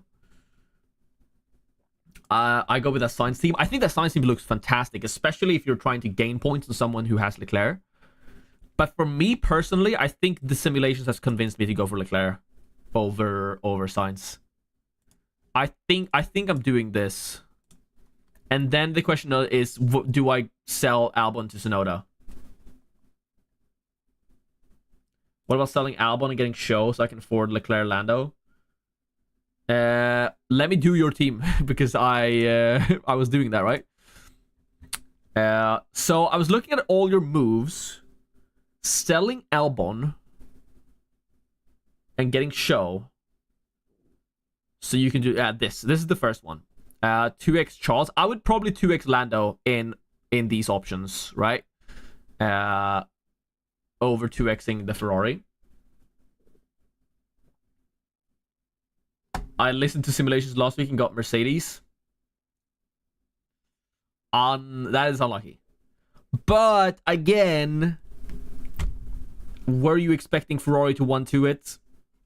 If Hamilton had not crashed and been, you know, P6 on the hards, Russell P7, they would have gotten a lot of points. It wouldn't have been Ferrari points, but it would have been points. Lawson or Albon? I don't know. Check the simulations, I guess. Which one it prefers. Thank you for all the budget checks, guys. I enjoy seeing what everyone is at like that. It gives me a sort of more wide view of what people actually are rocking budget-wise. So, I kind of like this one, especially since the simulations would probably prefer this. But I would put the 2x on Norris again. This is by far the safest option. I think this is what most people are going to run. So if you want to be differential, you do something else. But I think this is the safest option. I think if you're doing like Leclerc Piastri, I think I'd rather do like Leclerc Sainz and just bet against McLaren entirely. But that's up to you. Any suggestions, please and thank you, Ninja, if you're here. I mean, you're rocking my team, but slightly less budget. So I would do the similar things, right? Sell Piastri to a Ferrari driver. Call it a day. Calagiuri. It's a big one, but I can rock with this. It is very wide. Can you even see the entire thing? You can't. Great. Does this help? I don't even know if it helps. Nope, it does not. Oh my god. Classic. All right, let's just bring this out and minimize it slightly. This works, right? So we have a bunch of stuff here. This works, right? Current 2 transfers. You have the team most has, but you have Mercedes. Yeah, you need to get Ferrari in there. You definitely need to get Ferrari in there. I'd say that is your number 1 priority. So you can do Norris to Leclerc, or you can do Piastri to Sainz. I think Piastri to Sainz is better because I do think I prefer Norris on the 2x, and the simulations, again, the simulations heavily prefer Norris on the 2x. It's not even really close. So where did that go? There we go. So in terms of team 1 and 2, I prefer team 2. Do nothing, take 3 transfers to Brazil. Now I prefer getting Ferrari in there. And all in, take a -10. No, -10 is no. Like, the Ferrari triple up is going to be risky.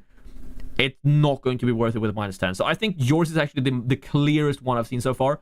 No reason to take 3 transfers. You have to sell Mercedes to Ferrari. I think you kind of have to. Everyone is running McLaren, Ferrari. And I think betting on Mercedes here is definitely a risk, a big risk that I would not dare take. Let's see. Back with 2 kick drivers. Swore I'd never do it again. Well, unlucky, man. Sometimes you just have to do it. Let's do... All right. I've talked about a lot of teams, right? And again, I'm sorry if I don't get to your exact team. Restart a couple of weeks ago. I think I responded to this earlier. If that's the same guy. So I think I remember the 103.3 million. So I've already talked about this. Let's see. This is triple Ferrari proposed and pictured. I think triple McLaren with cheapest drivers, or a combination of the two. Your opponent has Norris, Russell plus Hülkenberg plus Colapinto. I think you bet on like Hülkenberg booming it, right? If your opponent has Norris, Russell, I think you could go for a combination, right? I think I don't really like the triple Ferrari straight up, but you could definitely bet on it if you want to. But again, I prefer this sort of nicely weighed up one Ferrari, one like double Ferrari, double McLaren combo. It's kind of like this, right? But again, I would put the 2x on. I don't know who I'd put the 2x on here actually. Don't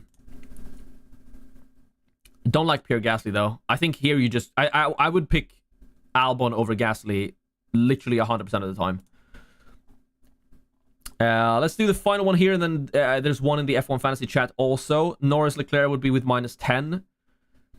That is unlucky, and I would say that is enough to make me not interested in that team. So I would likely do something like this instead. Norris Sainz, right? Norris Sainz Lawson, perfectly fine. It's a team I could have gone with. Norris Sainz, you just gotta bet on Sainz outperforming Leclerc. I would not consider doing a -10 for this. Just get Leclerc next time. Leclerc's an A-tier asset now, so he's not going to increase in price. You know, Yuki's your negative magnet. I mean, some people has that. For me, that was Albon at the start of the season for sure. Tip of the week. We're gonna do tip of the week in a couple of minutes. We're gonna do one more team submissions, and that is the one I have promised to do, which was Abhijit. Here we go. Mega budget. Oh, that is saucy. Okay, this is interesting to talk about because the budget, right? We're talking 136 million.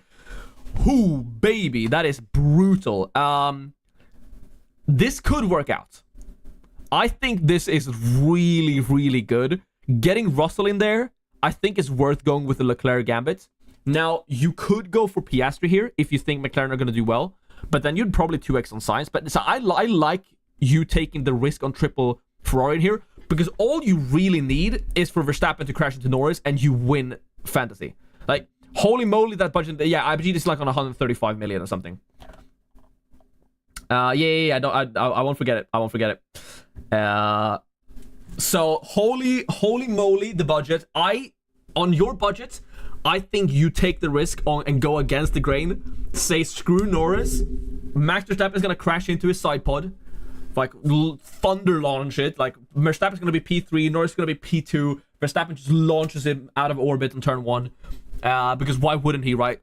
He gets a 14 place per grid penalty. So what? He wins the World Drivers' Championship. That is how he wins now.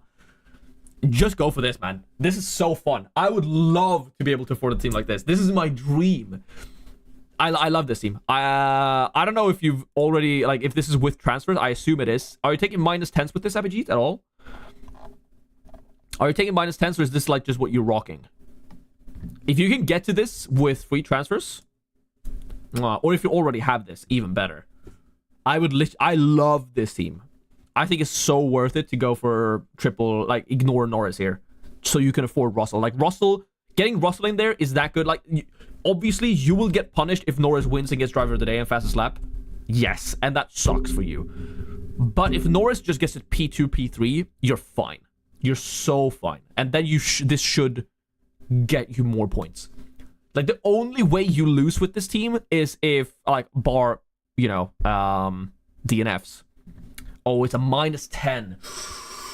Is a wildcard worth saving only -10? Yes. So, like, this late in the season, 100%. When are you else going to wildcard? You have 5 more races. So, I would 100% use the wildcard if you have a -10. So, with a -10, this gets more difficult. With a -10, this gets more difficult. Ooh, I don't know if it's worth it, to be honest, then. I don't know if it's worth it. Maybe what you do, right? You prepare to do this next week. Maybe. So I don't know what you do then. You need something to build budget. So I don't know what is your team like right now, Abhijit? Do you have it somewhere?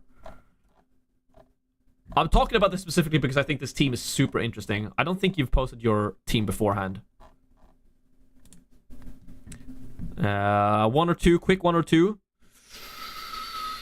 I prefer 2. I like Lando Norris with the 2x, so I prefer 2.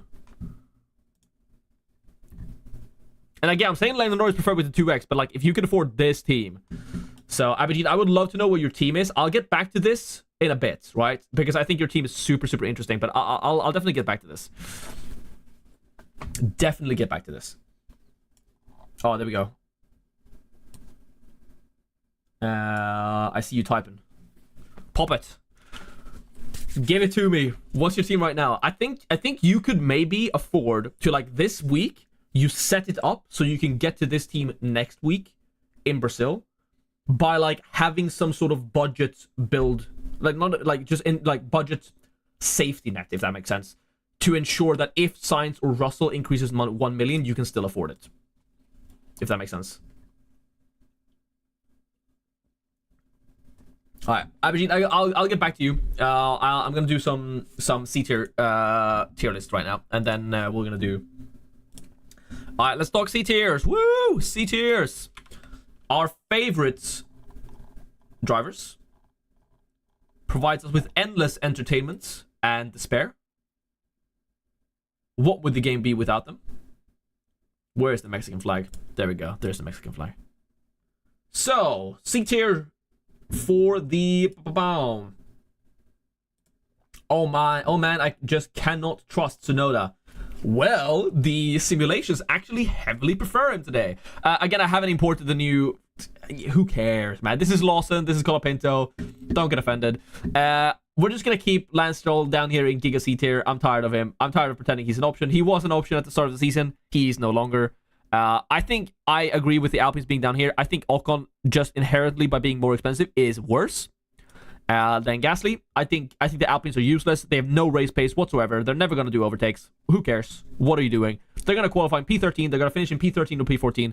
Gasly got negative points last week when he started in P6. He had a good quality performance. Could not match it in the race. Didn't even get points. Alpine are washed. Don't care. Next. Then it gets more interesting. I think we definitely need to talk about Tsunoda, right? He's not. I'm not saying he's S tier. We're gonna talk about this, but I think these two boys. Oh man, how useless they are, but how useful they are because of their price. So I think Show, right now, because of Show's price, how much more expensive is he compared to Bottas? He's 0.7 million more expensive than Bottas. And he got 6 points in Mexico compared to Bottas's in Mexico in Kota compared to Bottas's 1. Fair, but he's still not increasing in price with that, and I still don't think he's that good. So I think merely just plainly due to price, and I know it's looked decent in the past couple of weeks, but don't forget he can do -2s and 0s and -2s as well. That could definitely happen. So I think, can you even see when I have on the screen on? You can kind of see it. It's fine. I think Show is joining the Alpines and the Stroll down in C tier, because I just think like just get Bottas. He's cheaper. You can afford an upgrade somewhere else, maybe. Bottas. I think Bottas at least could maybe get an overtake. I don't see Show doing that. Yes, Show is starting from P20, but Show is like Bottas is starting P19. I think Bottas is better than Show. You can fight me if you want. I don't care. Magnussen is just like the undisputed GOAT, right? He's just always going to be A tier. There's literally never going to be a moment where Magnussen isn't A tier. I think Hulk is also A tier. I think Colapinto is the undisputed S tier. You have to have Colapinto. Price and points. You have to have Colapinto. And then these three. Where do I put these three? Do I like them more? Okay, I'm going to check something on the simulations right now. Say we up this by like a few mil. Let's just put this at 130 million. Does it prefer Hulk over Tsunoda?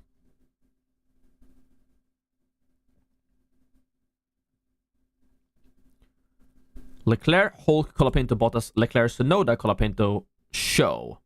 Leclerc, Tsunoda, Colapinto, Bottas. 125, 124. It does not. Interesting. Interesting.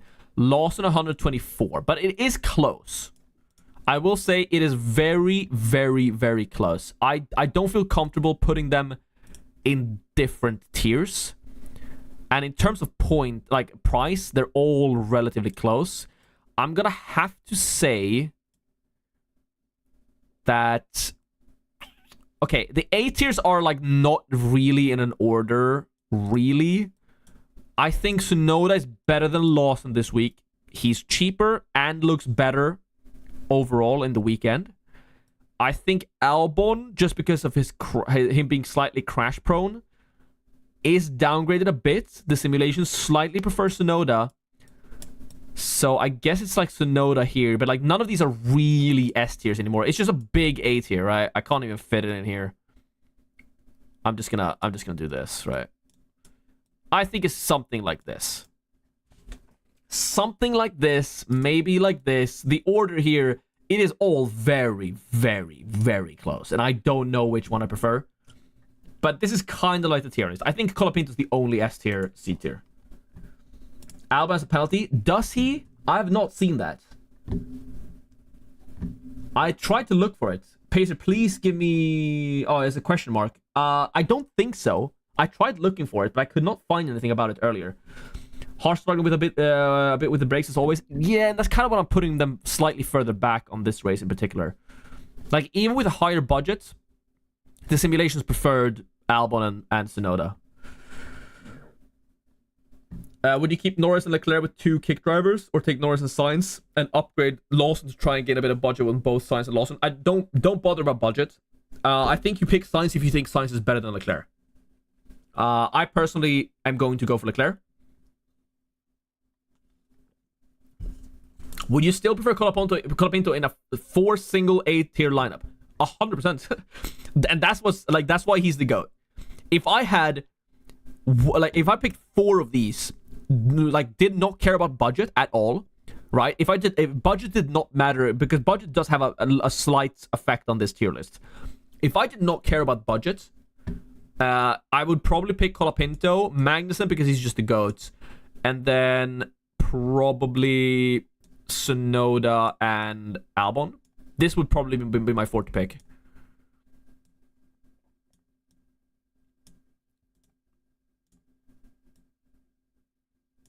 Yeah, whatever. I'm messing with things. I think this would be my 4.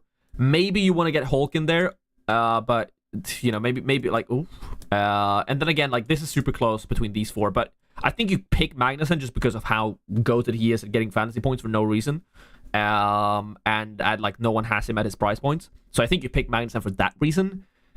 But I think you always pick Colapinto. Maybe if you want to be differential, right? If you had unlimited budget, say, you could just do whatever you wanted. You just go for Colapinto. You could go without Colapinto then, right? But maybe you do like this then. Or you do this. Just to be different, right? Because like if you do this over this, a lot of people are gonna have Albon and Colapinto, so you gain more points. So actually, I think I prefer you don't go for Colapinto, but I think you could get burned. I think just for being differential, I think you have to like go without Colapinto if you're going with a 4C single A. You go without Colapinto to be different, but I still think Colapinto is the overall better option, if that makes sense. But like if you're doing single A 4C lineup, you're already being different, so you might as well go all the way and be super differential. All right, that's C tier list done. Let's get the proper screen back. I know it says I'm doing a quali watch along, but I might actually not do that, depending on how many people are staying.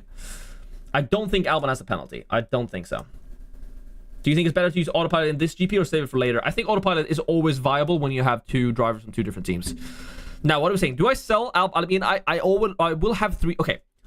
The next question I'm going to tackle, before we do tip of the week, we're going to tip of the week in 4 minutes.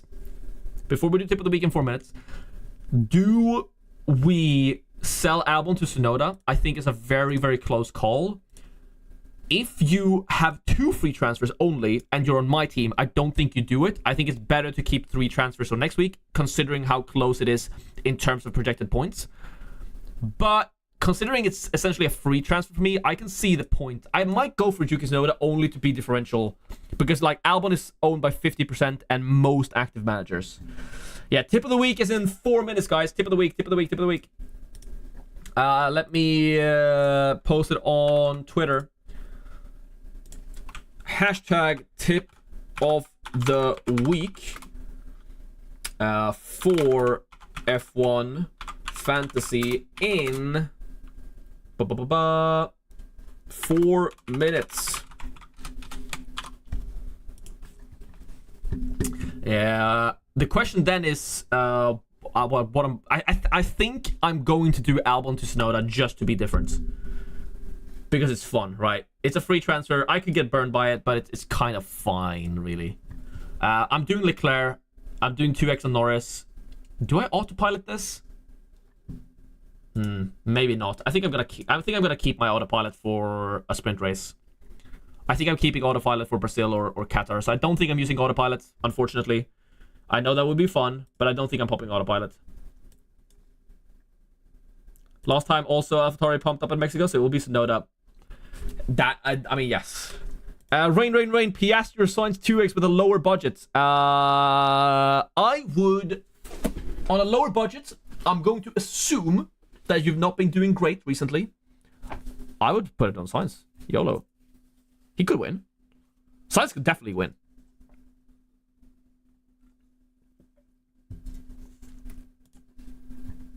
Hey, okay, no offense meant, but I would probably like... Okay, so listen. The thing with this is, I think Piastri is a safer bet, but you gotta aim for a ceiling here. And I think Sainz is a higher ceiling because I think Piastri's ceiling is a P2. Sainz could win. Sainz has looked good so far this weekend. If, you know, there's some issues in Q3, Sainz sort of just puts it above, you know, puts it, you know, puts cheeky P1, P2. Maybe Sainz puts a cheeky P3 behind Lando and Max just crashes into Lando in you know, turn 1. I'm just saying there's an option there. There's an opportunity there. There is an opportunity there. Tip of the week, guys. Are you ready? Are you ready? Tip of the week.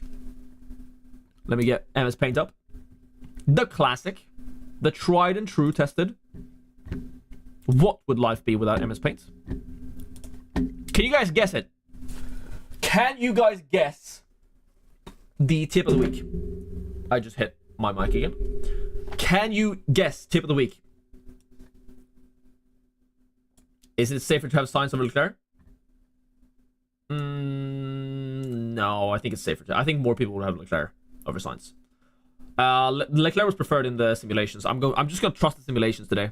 I'm gonna believe in the simulations. Simulations based on race pace. Sainz was better on short run, but you all know what Leclerc can do in a qualifying session. I'm gonna trust in Leclerc. I'm gonna trust in my boy. So I don't know if I consider Sainz, especially if you do Sainz 2x, that's a differential, 100%. Can you guess tip of the week? Is tip of the week believe in the simulations? Can you guess tip of the week? Go for team captains. Solid one. Solid one, but I can see I have talked about this. As usual, there have been hints of it, and it's something I've been discussing like a lot today. It's something I have discussed a lot today. It's actually a rather funny one. What were the Sims saying? The Sims were saying Leclerc was better than Sainz, and the Sims were saying Norris and Leclerc. Tip, don't go for Ferrari, that will crash. Well, you can't predict that. Save a little bit of money for FF. That's a good tip also. It's not tip of the week, though. It's not tip of the week. All right, let's do Rain. Fantasy. Number 1. Tip of the week. It is something I've discussed today. Multiple times, actually. I want to see sell Mercedes. I mean, I would sell Mercedes if you had them. It's not tip of the week, though. I mean, it kind of is tip of the week, but it's not really tip of the week. Don't buy Mercedes. Don't buy Mercedes. Not predictive view. I already know.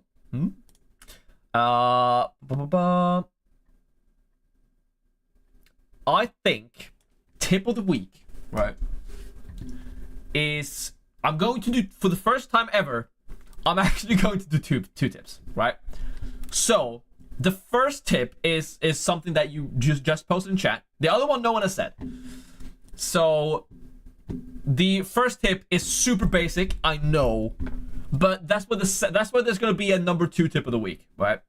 So the number 1 tip of the week is super basic, and that's just because to me it's super obvious, right? I've talked about this multiple times. It's just Ferrari plus McLaren. It's so simple. It's so simple. It's gonna be 2 tips because this one's so basic, bitch. Sorry, boring. Like, this is a boring tip. You just go Ferrari plus McLaren, constructor, right? So this is specifically constructor. Constructor. All right. Ferrari plus McLaren constructor. Because you have to have that. Like, everyone is going to have that. But at the same point, let's just open another one. Let's just open another one. For the first time ever, we have 2 tips a week because that one's this low-hanging fruit. This one is a bit more spicy. I like going a bit spicy with my tip of the week sometimes. Rain Fantasy number 2 tip of the week. It gets worse every time, I swear to God. And it actually is to look at your mini league rivals and what? And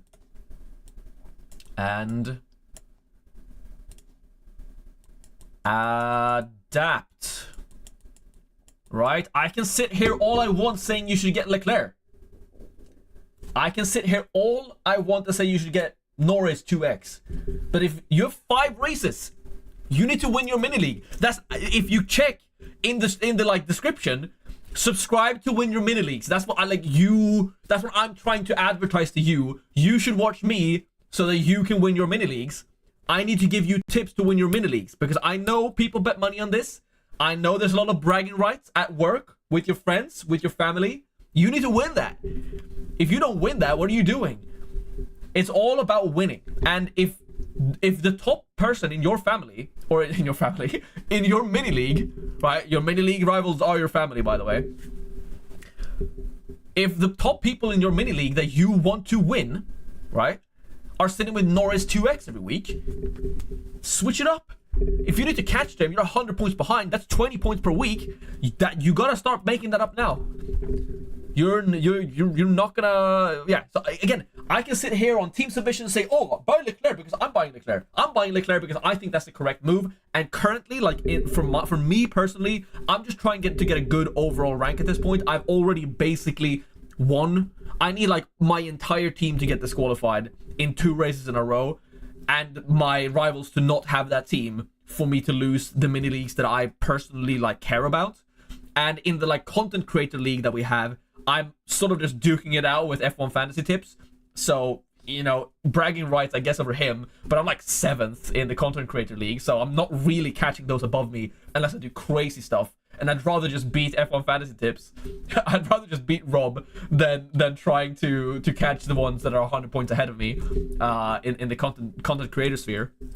So for me personally, I'm just trying to do what I think is best overall. But Albon or Gasly, Albon.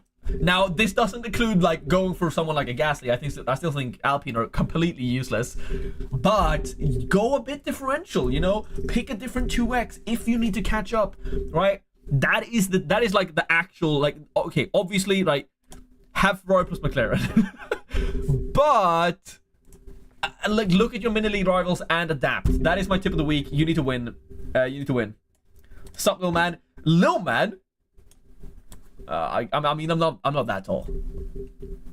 I'm average. Okay? I'm average height. Sainz or Hamilton? Be differential, go for staking constructors. Not that differential. Alright, you're going small changes. I guess like small, tiny bit differential. Just slap the 2x on Sainz. Have some fun, live a little, you know? Have some fun, live a little. Oh my god.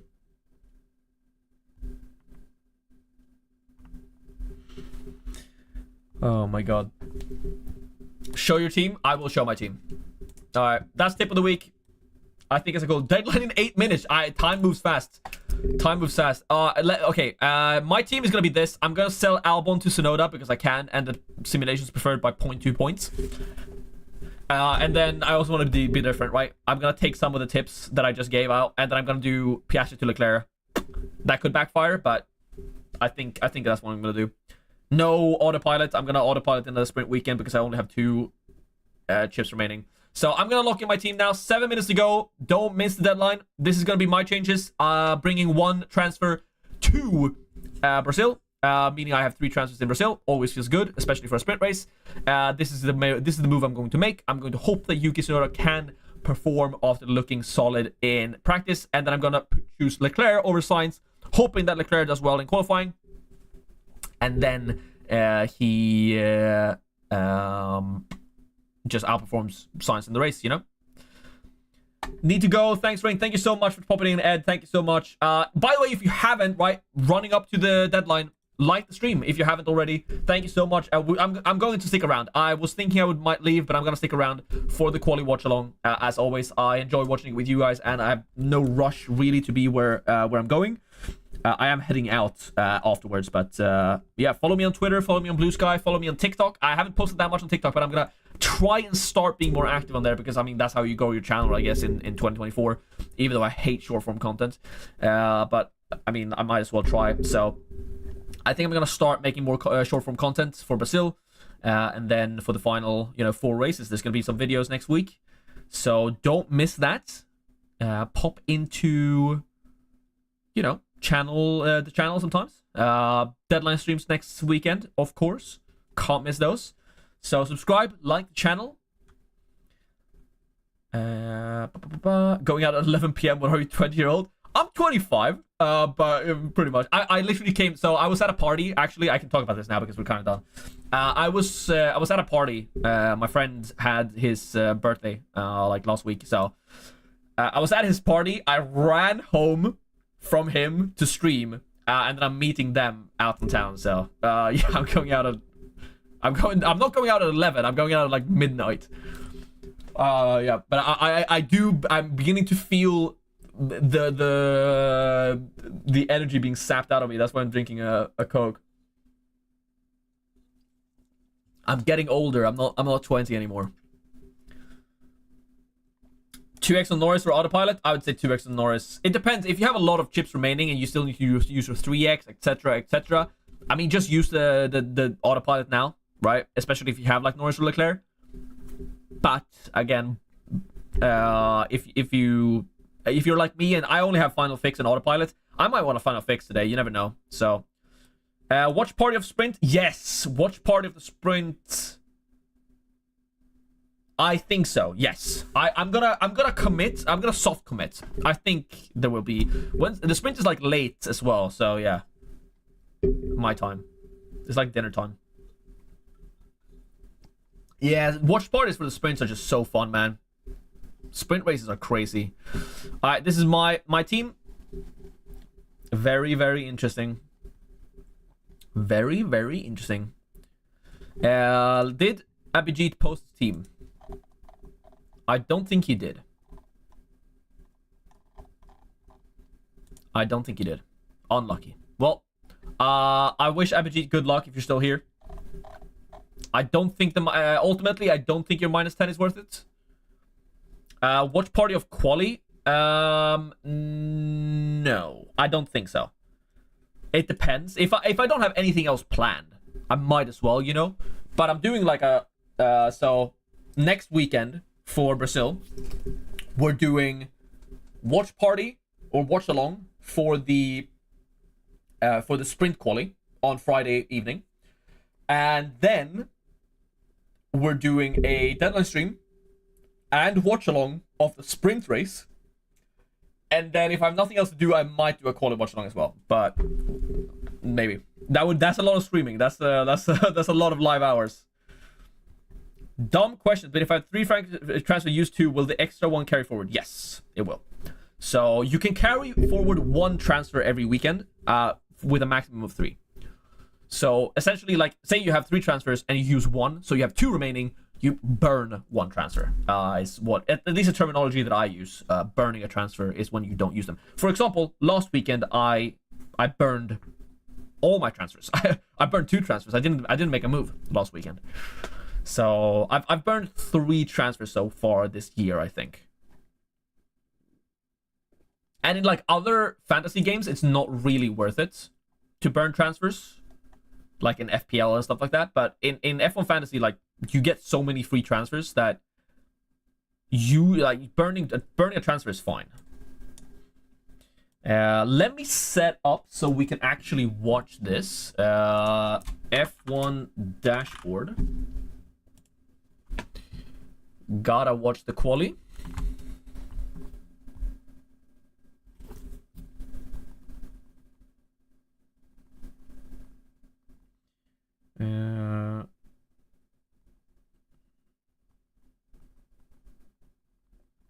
Give me 1 second. I'm just gonna respond to a text.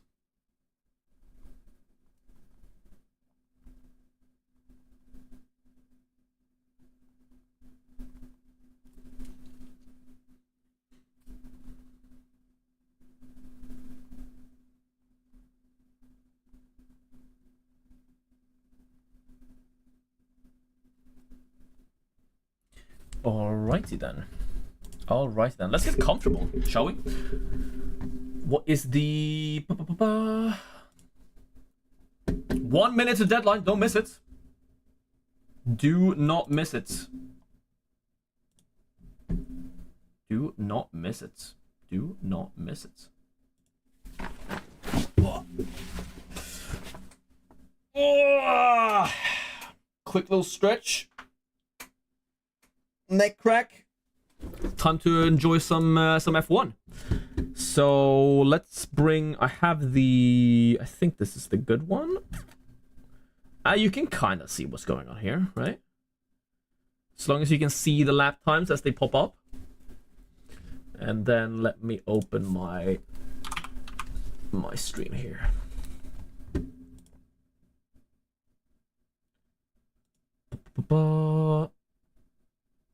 Mexico Grand Prix sprint. Oh, no, sprint. Quali. There we go. Mute that.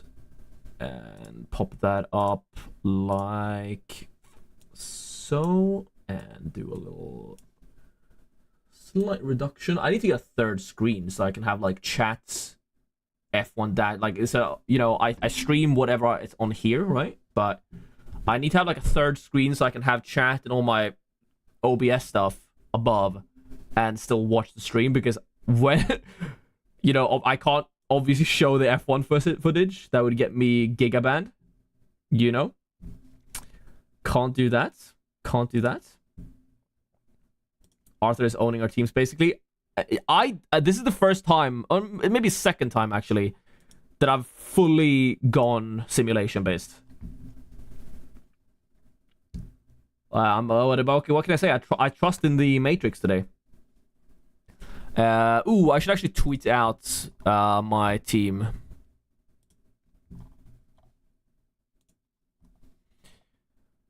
Quick little tweet out of the team lock.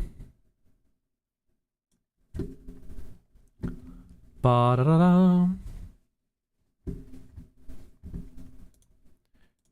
Nope.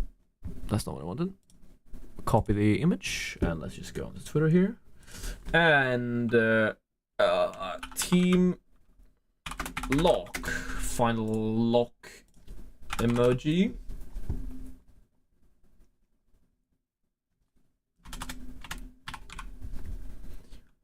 Ba-ba-ba. Don't following the Arthur Sims nations from at F1 Fantasy Tools. Gotta give them a little shout out.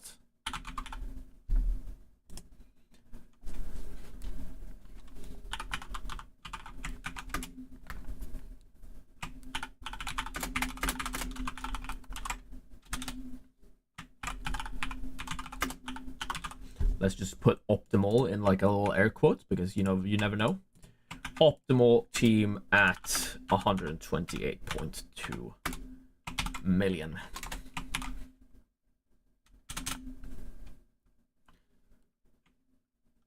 I will totally not take responsibility.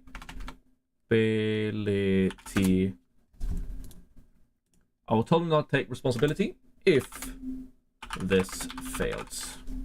And like an angry emoji.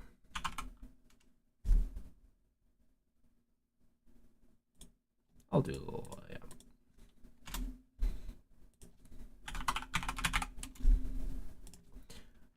A little hashtag F1. Hashtag F1 fantasy. And a little Mexico Grand Prix and quick image posts. There we go. Shablam.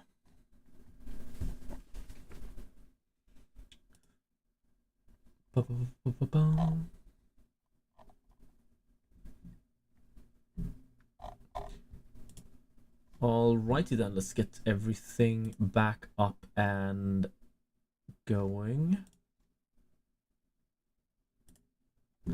I'm with you. Let's get it. Let's get it.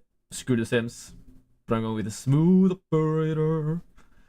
Smooth operator. Albon not ready for qualifying? That would be something. No, surely he is. Surely he is. I would be surprised if Albon's not ready. I mean, I have seen weirder things happen, but I don't think there's going to be a problem. I don't think it's going to be a problem. But if so, I'm happy I sold him. Let's sync this actually, because the F1 dashboard is way ahead. No, it's not. It's actually kind of perfect. Yeah, it's kind of this is where I'm at on the stream. So, let's just lean back slightly, take it a little bit easy.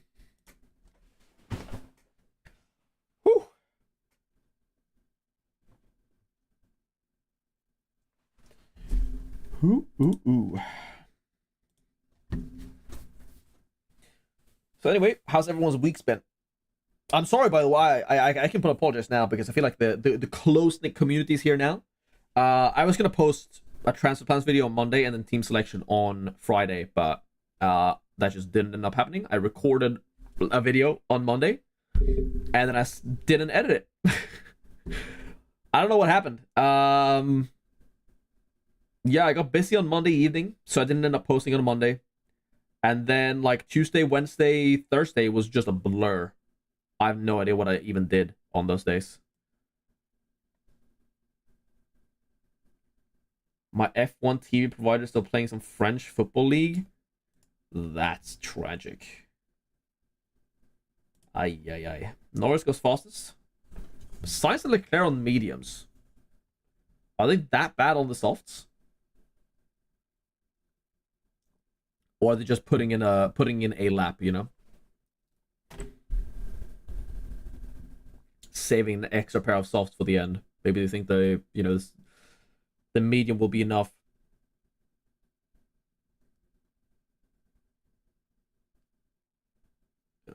Hamilton splits the Ferraris, also on medium. Mercedes and Hamilton on mediums. There's a solid gap there, though. Sainz is ahead of Leclerc by 4/10. I didn't actually see Norris's lap, so I don't know if Norris is on... Piastri is on mediums, I think. That looks like mediums on Piastri. What are they doing? McLaren's were actually... Yeah, Piastri is definitely on mediums. I didn't see Norris's lap, so... I saw Norris's lap, he was on mediums. I believe you. Piastri was a slight mistake. Week's been okay until United ruined it again tomorrow. Not that I care anymore. Hey, man. You and me both. You and me both. Science time with medium is crazy. It really is. But if Norris is also mediums, that's crazier. Right?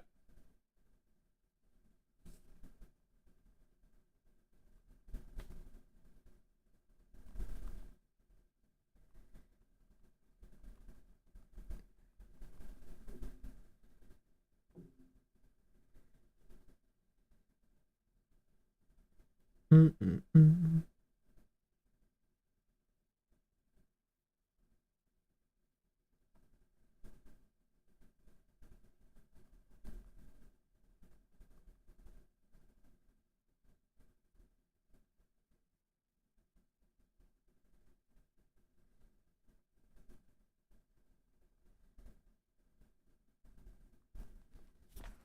Crap, here comes Max. I mean, I have a whole emote for when that happens. Literally, this is my face when Max wins again, you know? He's on softs, though. How much faster softs compared to mediums? 3 to 4 tenths, because then he would be behind Norris. Hard to say, really. Varies from lap to lap. Oh, varies from track to track. Sainz is now on a question mark tire.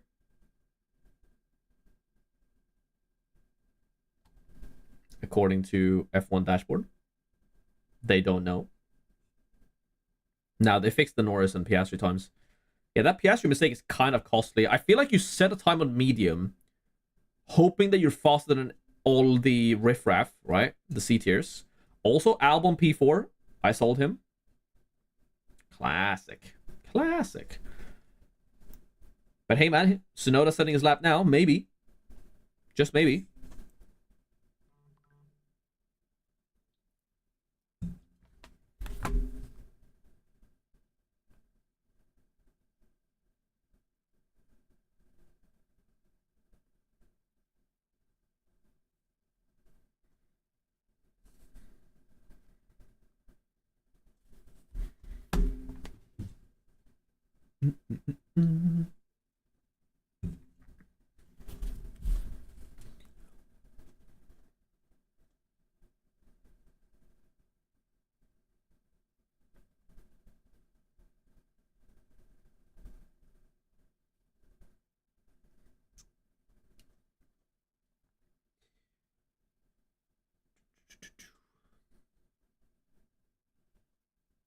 Are we shooting for Tsunoda T10 in quali? I'm not so sure about that. I like either you want him to be faster than Williams or you want him to be lost. Like that's the thing. Like you either want him to be up there with Albon and like get to like a P8 and stay there, because then that's not enough points to increase in price and you know get a solid score, or you want him to get P19 and climb in the race. Sort of like that, you know.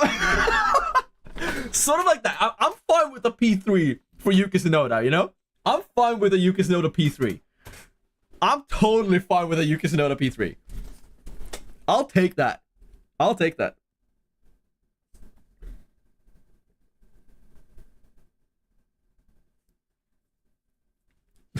Big time. Lawson P7 as well. That Alpha Tauri upgrades, maybe they work. Maybe they work. Alpha, yeah, V car, but whatever. Whatever.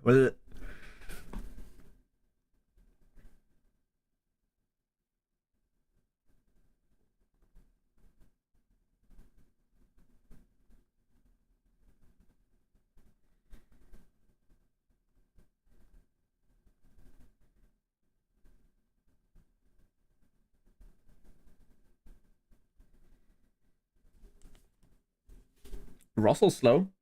Only P16, but he did on mediums. Hamilton also did on mediums. Piastri's mediums lap was not good enough. Like, why do a lap on me? Like, look at what Norris was. Was that Norris on mediums? I actually don't know anymore. Track evolution looks crazy. I feel like it was like that last year. Well, you said a lap on mediums, but now you have to go on softs. Like, whoop-de-doo, I guess.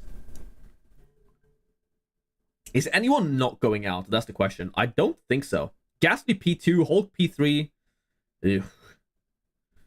I think like Gasly qualifying well is just a detriment to owners if you still have him for some reason. We saw what happened last week. P6 and dropped like to like P12. And yes, it wasn't the optimal strategy, but it was also the strategy that most people did. So it's not like he did something crazy bad.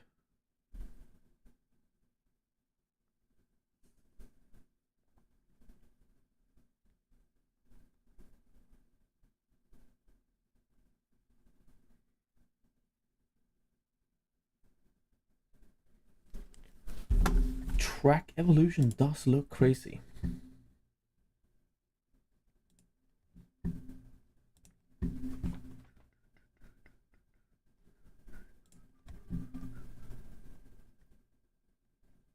Ross's fast in sector 2 with the high speed corners, not surprised. It's a good spot. Good spot. It's not really gonna help him overtake though.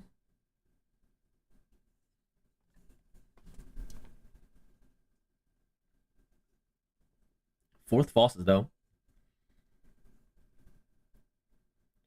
I think we're gonna see some laps pop in now. Do you think you're on a popular strategy? Yes. I think so. I think a lot of people are on Norris plus Leclerc. I don't think I'm very different. I think I'm quite basic.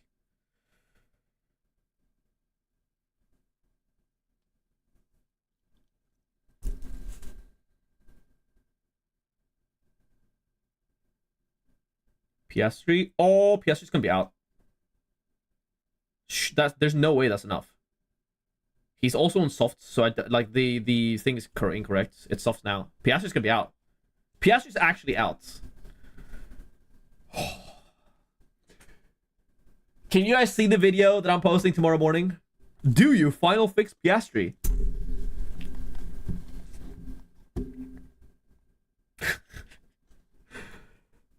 I might. Oh, lap time deleted. He's gone. There's no way he makes it around. Lap time deleted. He's just gone. He's just gone. Okay, if Leclerc doesn't like put it on pole, if Leclerc's like P3 or P4, do you final fix Piastri? Oh, I have to make a final fix Piastri video. Come on, give me 1 week. Track limit. Yeah, it's clear and obvious. What a mistake, man. What does he do? That's 2 mistakes now. We've said that he's been Mr. Consistent. We've said that he's been Mr. Consistent. My friends are calling me, telling me to come out. Wait, I'll call him. If he calls me, he's called me twice. I'm gonna call him on stream now. You're live on stream. What's it? You're live on stream. Oh yeah, okay. I'm just wondering if you come to the club later. Yes, I will.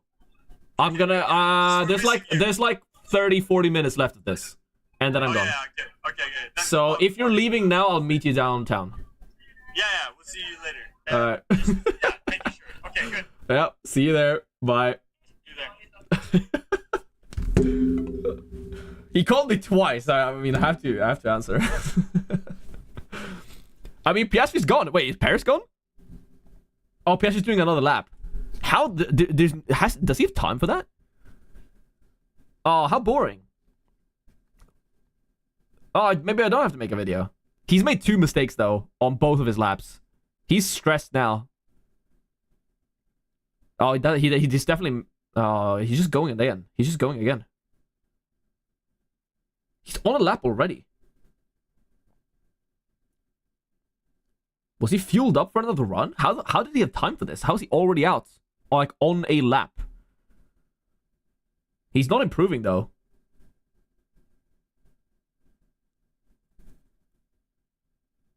No, like, he's not improving. Also, Leclerc... Okay, he is improving. He's P14. That might still not be enough. Checo's behind! I hate it here. I mean, Leclerc is definitely improving. P3. Oh, dude, K-Mag has the opportunity to do the funniest thing imaginable. Come on, K-Mag. Send both Piastri and Perez into the Q1 exit. Come on. Come on, K-Mag. Yes, he's P4. Dude. Oh, I have to make a video. Oh, my God. What? Perez, you're so bad. This is your home race. You can't be P17. Oh my goodness, man. What? Oh, brother, this guy stinks. Oh, man. Now I have to get up early and make a video. Actually, I might just get home from the club and make a video at like 4 a.m. Bottas is P14. Colapinto's out. I mean, I prefer Colapinto from 16th.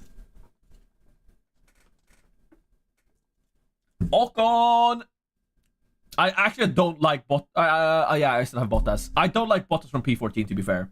That is a disaster. I'm not gonna lie, Bottas in 14th is a disaster. Final fix for Piastri. Okay, final fix for Piastri depends on where Leclerc is. Depends on where Norris is, right? Just putting that out there. That it depends on where they are. I mean, Ocon is definitely beating these two. These two schmucks. He did not. Okay. I thought he was on. I thought he was on an improvement. He kind of was, but that was close. What is happening, man? That is one of the Q1s of all time. How is Perez out? Perez, you're so bad. What did Perez even do? Like, Piastri got a lap time deleted and made a mistake in his first run. And then had used tires on the second. Time to retire. 100%.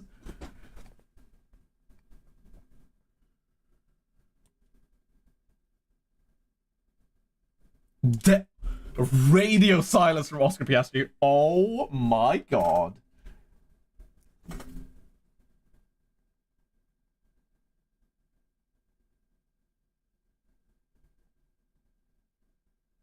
That is crazy.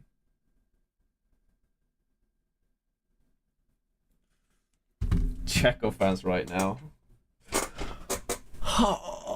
Dude, imagine you're Mexican, you're going there like Mexican pride. Like these fans, to be like Checo's fans, they come out for him. You always see a bunch of Mexicans on every single F1 race. Like these people come out to celebrate their culture and root for their guy. It hurts, but there's no way there's no way he's in the car next year. There's no way he's in the car next year. Like, Tsunoda's P7, dude. What's the time difference? It's brutal, isn't it? 1:17.1 for Tsunoda. 1:7. It's half a second, man. Against your sister team. Danny rigged the Red Bull. No, put Tsunoda in the car, man. Okay. I don't care, really. Put Tsunoda or Lawson in the Red Bull. Just give them the chance, either of them. And then put Franco Colapinto into V-Carb. Boom.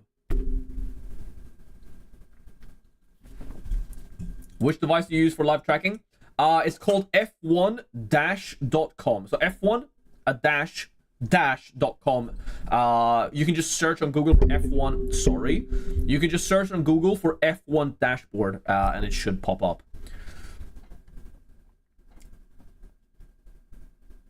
You mean that Piastri can be good because he will do a lot of overtakes? Yup. And positions gained. Again, it depends on where Leclerc and Norris are. Like, if Leclerc is P1, there's no way I'm final fixing Leclerc for Piastri. But if Leclerc or even Norris in this case is like a P5, I feel like there's not that much opportunity for overtakes here. And like a P5, you saw what happened with Piastri on a P5 last weekend in the race. He got like 16 points. Not even that. He got 14 points. So I definitely think Piastri can make 7 overtakes and 7 positions gained. Like, Piastri should be able to end up like P10. At the least from a 17th position, right? So I definitely think Piastri could get main points. And if he gets those points, he's definitely up there on like a 15 plus pointer. Yeah. Mexican, more like... Dude, I'm keeping this highlighted for the rest of the stream. That is very, very funny. And I'm very sorry to all Checo Perez fans. Liam to Red Bull all day. He's hungry. I think Yuki deserves a chance. Sue me, man. Sue me. I think Yuki deserves a chance. Why is the camera kind of blurry? I don't know. It's not really focused. Maybe it's the lighting from behind. I'm gonna turn it off. Ooh, that is crazy. I have to make a video now.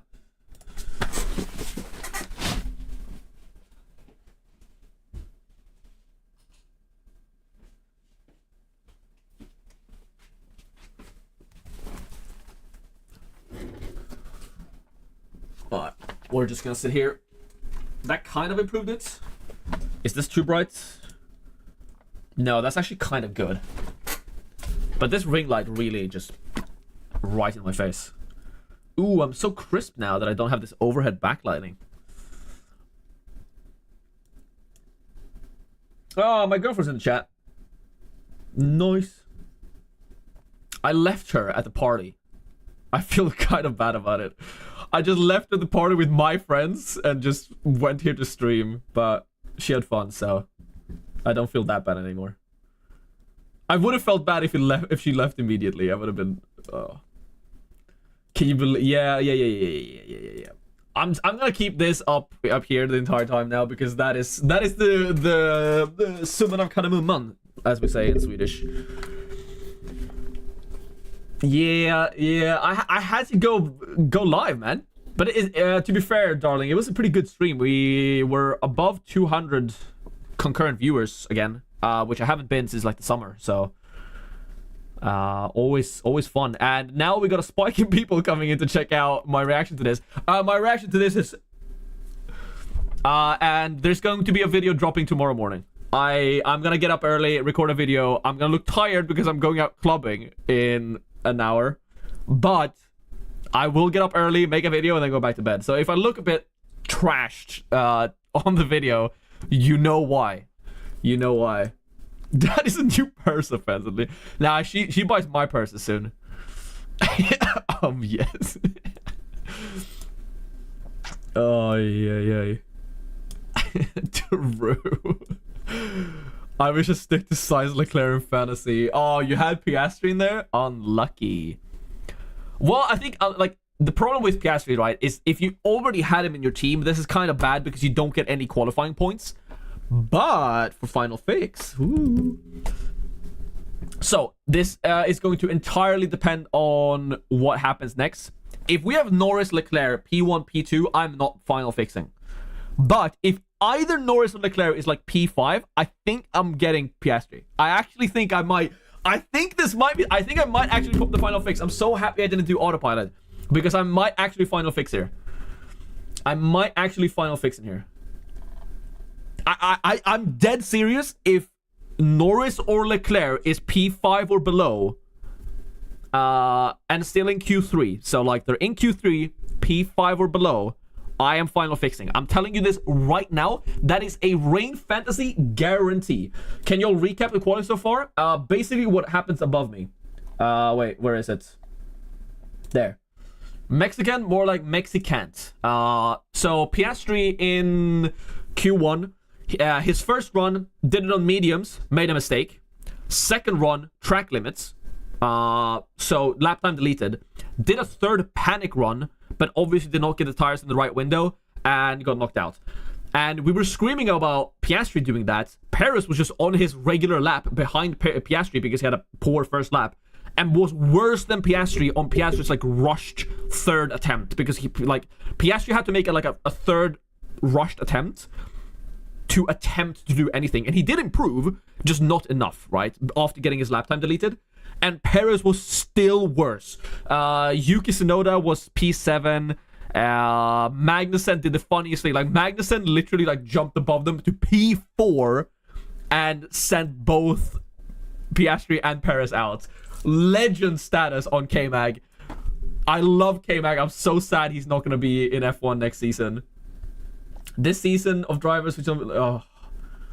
Piastri will make up for this gains and overtakes. Chill, guys. Yes, but if you already had Piastri in your team, those not getting those qualifying points kind of hurt, because like, what's Piastri's ceiling?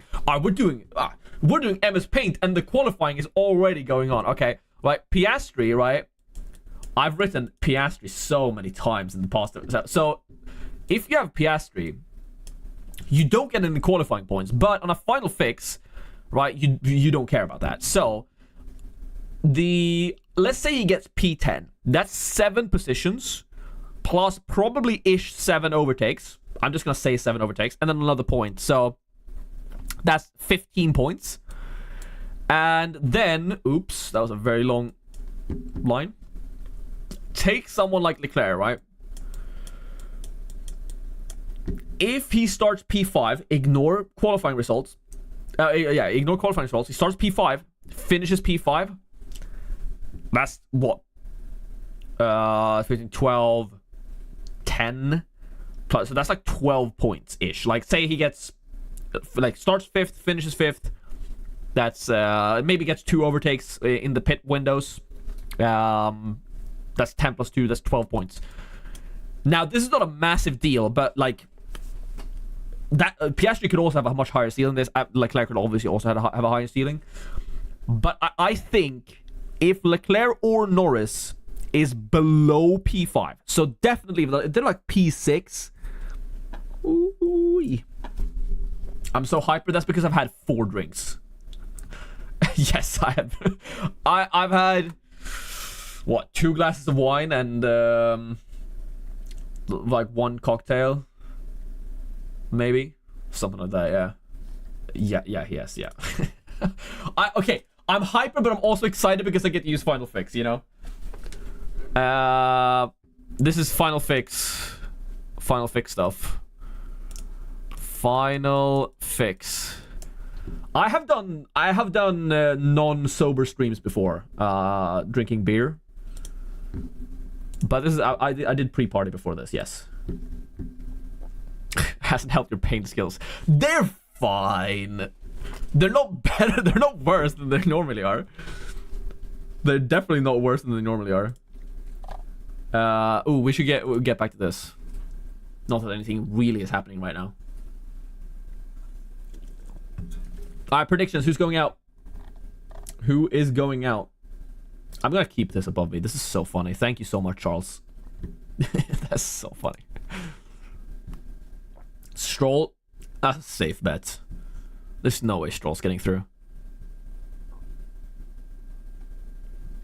Rear tires were a bit tricky in Sector 2. You're welcome. Now, that actually made me chuckle, and I think it sums up the entire situation, really.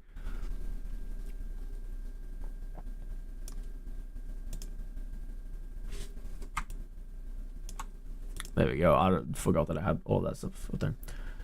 You have to be booty. Yeah, I keep hitting it, right? Listen, so in terms of my setup, I can talk some behind the scenes stuff here while we're waiting for something interesting to happen on track. In terms of behind the scenes stuff, the worst part of my setup is by far my mic. So if this pops off, the YouTube thing, the only real upgrade I have to make is my mic. My camera, sure, but like this camera works fine for streaming and recording. Does Max get a penalty for tomorrow? No, that was fake news. I love a good non-sober stream. Cheers, man.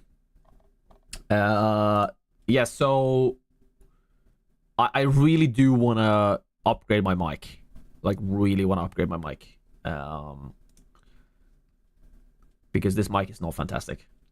But everything else, like, I have a fantastic computer that runs really well. I have fantastic internet connection that can stream. I could theoretically multi-stream. I might consider doing that, like streaming on both Twitch and YouTube. So that's just some behind the scenes stuff. I hope your channel keeps growing. Thank you so much, man. Pop video normally decreases pop, not gives pops. Yeah, I know. But okay, the only reason why it increases pops is because I keep hitting it. because like if the all right, I'm gonna show you. So I have this, the pop, like the thing for the pop filter is below, because if I have it above, it covers my face. I had that at the start of the channels. If you actually go back and look, before I started streaming, I always had it above, and I hit it way less. But sometimes when I reach for the mouse, I do hit the filter. I also unfortunately cannot have the mic on this side. If I could do that, it would be better. But I mean, that's just how it goes sometimes. Gasly P3, Albon P4, Tsunoda P5. So Sure SM57, is that a mic? Bots into Q2 in that wheel bin is insane, terrible for owners. Yeah, I'm not expecting much. Oh, it is a mic? I'll look into it. Thank you for the tip. Thank you for the tip. It's not something I you know, we'll see what happens. But maybe it's something I look to upgrade before the start of the next season, if I have money laying around. I will probably stick with this setup though. I've done a lot to try and make this mic sound better, I will say. I don't know if you can hear it, but I've definitely mixed it with some filters, looked into some programs on OBS to make the mic sound better.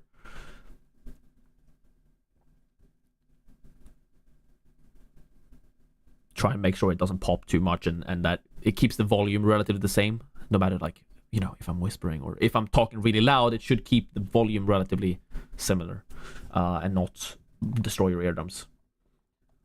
So I've tried. Holy moly, Lando's quick. Lando is quick. You love to see it.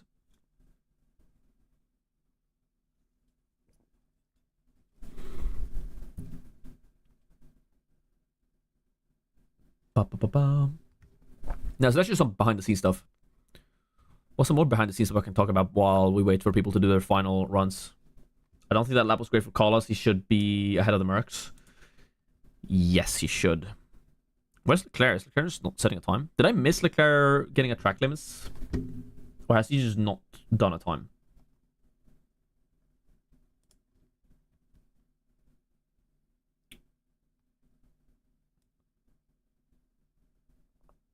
Yeah, he got track limits, right?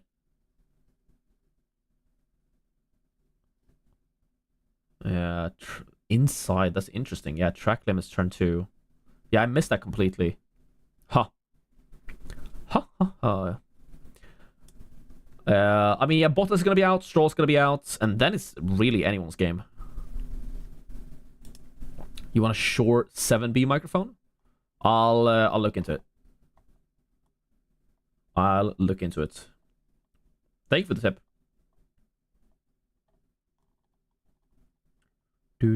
Mexican, more like Mexican.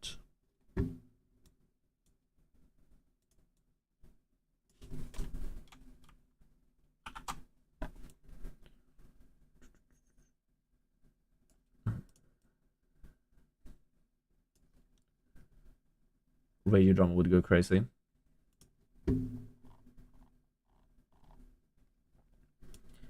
Yuki really looking solid. Would love him at Red Bull. It would, the radio drama would go crazy if he's on Red Bull. I just really think Yuki deserves a chance. Like I think if they're promoting either Lawson or Tsunoda, I think they're promoting Lawson. But I think that's incorrect. I think they should give Yuki a chance in Red Bull. And if he doesn't cut it, then just, you know, after half the season, just do what Red Bull does and swap them again. Put Yuki back in VCARB if he doesn't perform and test Lawson. You know what they could do? They could actually, like, half and half it. Tell them, like, oh, we're getting Frankie Colapinto for the VCARB. We're given... So, say they get Frankie Colapinto for the VCARB, right?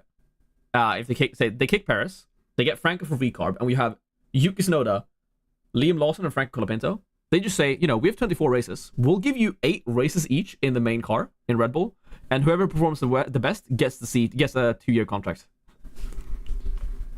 That'd be like, that's Drive to Survive. Like, that's especially if they're not, like, really on winning streaks, right? That'd be the coolest thing any team has ever done in Formula 1. Imagine they just like go out and like publicly state it, like, we're giving each of you 8 races in the main car. we're drawing rocks on, like, we're not gonna give you a chance to choose which races we do. We're just gonna, randomly decide. You do the first 8, you do the middle 8, and you do the last 8.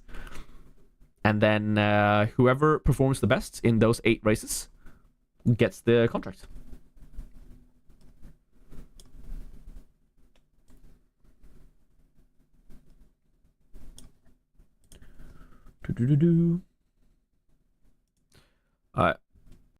Yep. Leclerc does take new tires here, which means that he has to kind of get it perfect here. Sainz is also taking new tires. Interesting. Leclerc purples in sector 1.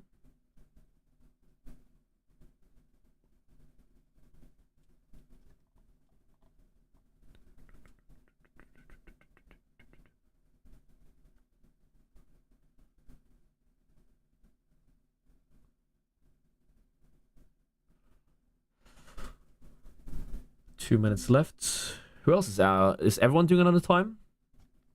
I don't think so. Norris is not. Verstappen starts the lap now. I think.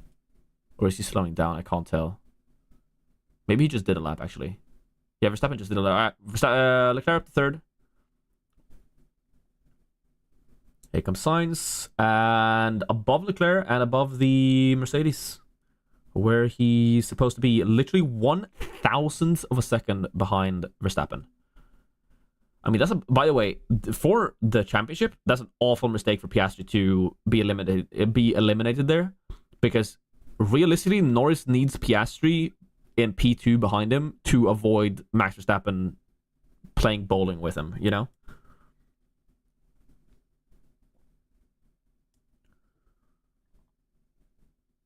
This could be tight with time. Classic Mercedes.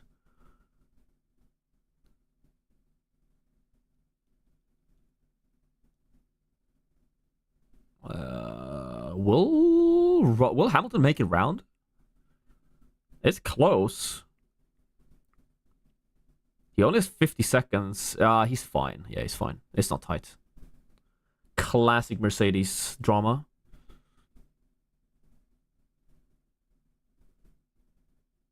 Let's see. K-Mag or traffic? Traffic for Magnussen here, unfortunately. Here comes Hulk. Hulk has a much better opportunity here than Magnussen. Yeah, Magnussen had a really good first and second sector, but I think he just got too much, like, held up too much there in sector 3. Yeah. Oh, yo, something happened. What happened? Oh, Tsunoda's in the wall. Tsunoda's in the wall. Tsunoda's in the wall. That's not great. That's not great. P11 for Tsunoda is not where you want it to be. That's just it then. Albon, Hülkenberg, Magnussen, Gasly. I mean, Gasly's gonna fall behind, so hopefully Tsunoda can take him at least. Literally the dreaded P11.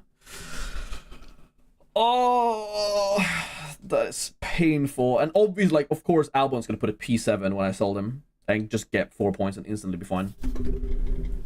Tsunoda starting from pit lane. Not guaranteed unless something's broken. Well, like, if he needs to, like, change gearbox. Honestly, I would rather him start from pit lane than P11. But it doesn't look like it's that broken. I think it might be fine. It doesn't... the car doesn't look that wrecked. Albon's gearbox is fine. Albon's gearbox was fine after his crash. Why did I go with Tsunoda? He has looked good so far this weekend, to be fair. He just locked up there. Whoop. He did get a hit back first, so maybe he No, I don't think there's a big lock up there. I don't think there's enough damage for him to start from the pit lane. Loss on P12, yup. He took a solid hit to the back wing, so that's definitely toast. But Hulk never disappoints again and again, yup.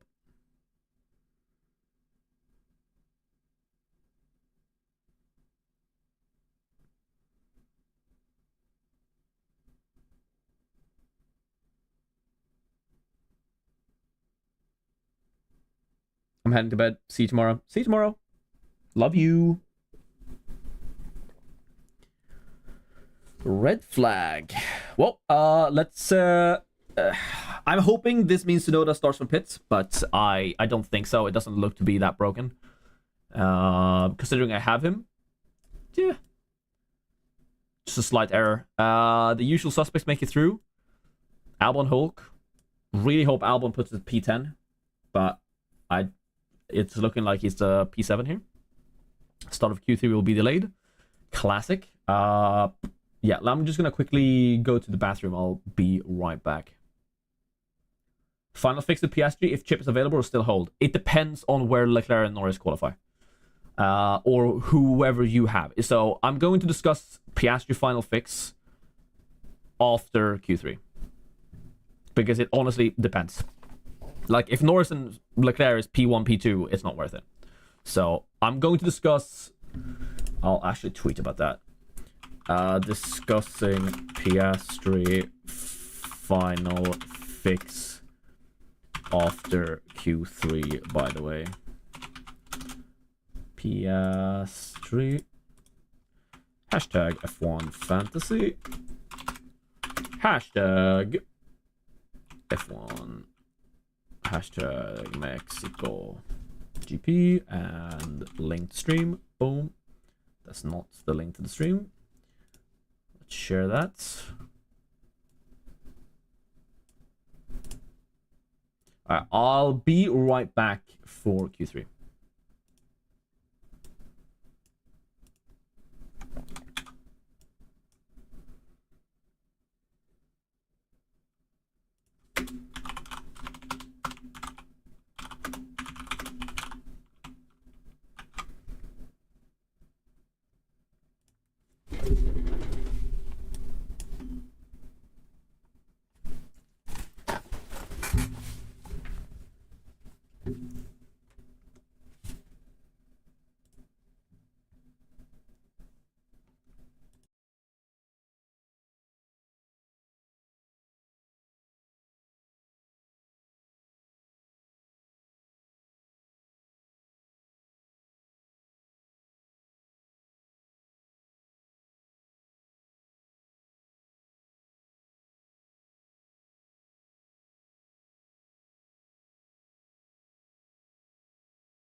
Oh, Mike was muted. Whoops. I'm back. Did everyone leave? Am I all alone? Like half. I guess that's just what happens when you go to the bathroom. Not allowed, you know. That's okay though. I forgive you. I forgive you and I hope you return. I forgive you and I hope you return.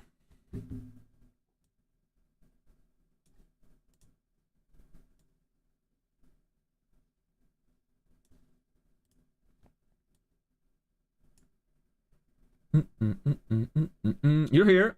Cheers. Thank you. Restart in 2 minutes for Q3. What do we think? I think it's going to look very similar to Q2. I'm going to be honest. I'm not super excited for Q3. What you think? I think Norris takes pole. I think maybe Verstappen gets beat by one Ferrari. I think Verstappen's going to be third. The other Ferrari fourth. And then it's going to be Russell, Hamilton, either order, fifth and sixth. And then it's going to be Gasly 10th. And then Albon, Hulk, Magnussen in any order, P7 to P9. Really hoping Albon screws up. Final fix Piastri. We'll discuss that after Q3 because I can't really speak on it yet because it really depends on what happens in Q3. Really depends on what happens in Q3.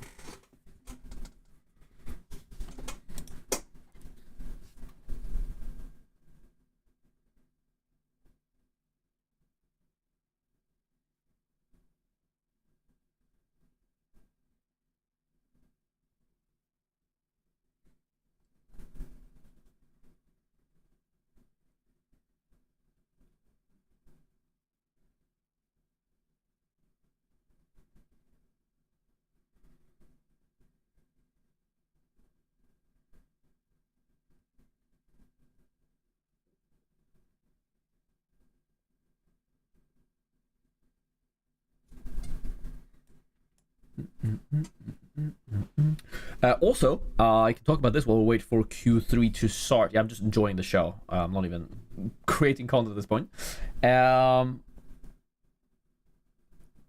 Very exciting news if you didn't see on Twitter. I am heading... How's my FPL going? Not bad, actually. It's fine. But it's only fine. It's nothing more than fine. So very exciting news is that I am going to Australia. Season opener in Melbourne for the 2025 season. Lewis Hamilton's premiere race in red. The start of a new F1 fantasy season and a new F1 season, a very exciting one at that. A lot of rookies. First time in Australia. I'm so excited. I can't wait to go there. I'm gonna create content when I'm there. And I'm hoping, fingers crossed, it would be a dream come true to do anything F1 official there. Honestly, if anyone knows anyone, I don't know if Laura's here. I know Laura kind of like knows Jack Doohan's cousin or something, or if she was Jack Doohan's I don't know. If anyone knows anyone that you can hook me up with on like a mail or social media, I'd love that because I'm already going there. I have my tickets. I'm there all week, right? I arrive on like the Sunday before. So if there's any content to be made, you know, Wednesday up to the race, I'm there. Does F1 need a fantasy pundit? I'm down. I'm more than down, actually. I'm very willing. I'll do it for free. Just as a cool thing. I would love to do that. So I'm really hoping... I don't know where to start. Where to, like... Because obviously my channel's kind of small, but, like, the streams are going really well. So it's kind of like, you know, one of those things. So I feel like I'm just going to start and try... I'm going to try. Like, I'm actually going to try and put on, a schedule to upload on race weekends... or race weeks rather, on like TikTok and YouTube Shorts, uploading literally every day on a race week, because there is something you can make a short about. You can talk about the weather. You can talk about what chips. You can talk about which team you should prioritize, and just like make a short little 1-minute video. I think I'm gonna try and push myself to doing that. So for race weekends, I'll try and upload short form content literally every day. It doesn't have to be super high quality. Just slap on a background and talk for a minute, just to get it out there. Spend 10-15 minutes. I think I can manage that. Because like the streams are going well, like really, really well, and like the videos aren't doing poorly by any means. I didn't expect at all to get any viewership whatsoever. So yeah. But it's different to like, where do you reach out? It's like, hi, I promote your game. I promoted your game for free for, you know, a whole year. Talk to me. I know things. I know things about the game. I'd love to do that. So obviously I'll bring as much of my setup as I can. I've done some streams on my laptop when I've been away during the summer. So I'll bring a laptop so that I can stream remotely. I hope that the internet there is good. Fingers crossed. In the Airbnb we're renting out. But I mean, I'm gonna be there. Flights booked, accommodations booked, tickets to the Grand Prix booked. I just need an invite from someone to chat some FPL, some F1 fantasy. Listen to me ruin it immediately by mentioning the wrong fantasy game. So yeah, I'm excited for it. It's gonna be great. I know. Ooh. Yeah, that was nothing. I know Rob from F1 Fantasy Hub is gonna be there. Or F1 Fantasy. Yeah, F1 Fantasy Hub. Yeah. I was, you know, when I made this channel, I was thinking like, should I make my name something like that? And like, obviously, no shame to Rob or anything, or anyone, any other content creator, but like, it's so hard to differentiate between like F1 Fantasy Tips, F1 Fantasy Hub, F1 Fantasy Tools. So I want to like have my name in the title, if that makes sense. And since I was toying with making other fantasy content as well, and I did some Euro fantasy stuff, I just kept it to fantasy instead of doing specifically F1. But now only doing F1, so maybe Verstappen lap time deleted. That's not common. So maybe I do want to do like a. Maybe I should change it to like Rain F1, but then I'm close to like Sack F1. I feel like not a lot of people just have fantasy, and like this was, you know, this is really for fantasy sports, right? This is, although F1 is a big focus, it's mainly the fantasy aspect of it. Wow, that is a very tight track limit on Verstappen. That's kind of harsh, I'm not gonna lie. But yeah, I'm heading to Australia. Would love to do some official content there, and even if not, I'm just gonna have a great time there, and definitely meet up with the F1 Fantasy Hub. Don't think Verstappen has any more softs. Possible. Definitely meeting up with Rob from F1 Fantasy Hub. He's going there. We'll definitely make some contents together that week before the start. I'm super excited for that. So at least that's happening, right? Maybe won't be a deadline stream if I'm at the track. You know, I'm not missing qualifying in person to stream. I'm sorry, but that can't have that. I'm sorry. But I will definitely be continuing with this channel for next year.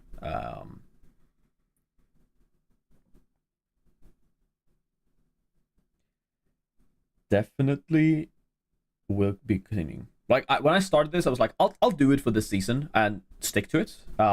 Making a video at least for every race, and I've done that. Right, I've made at least a video per race, and in many cases more than one. It's only a couple actually that I've only made one video for, and I was like, I'll commit to this for a year and see how it goes. But it's it's gone really well. Honestly, like it's been super fun mostly. That's the important part. You know, you want it to go well, obviously, but you know, if it doesn't go well on any scale, there's no reason to continue really, because then it's not fun.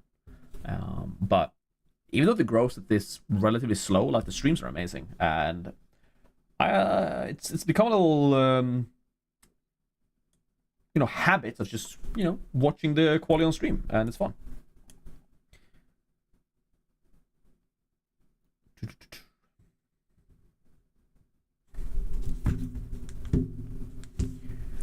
Four minutes remaining. Prediction: Verstappen won't get top 5. That is a bold prediction, my friend. Gasly P6, did not expect that. I hope that stays, honestly. But track evolution seems pretty good.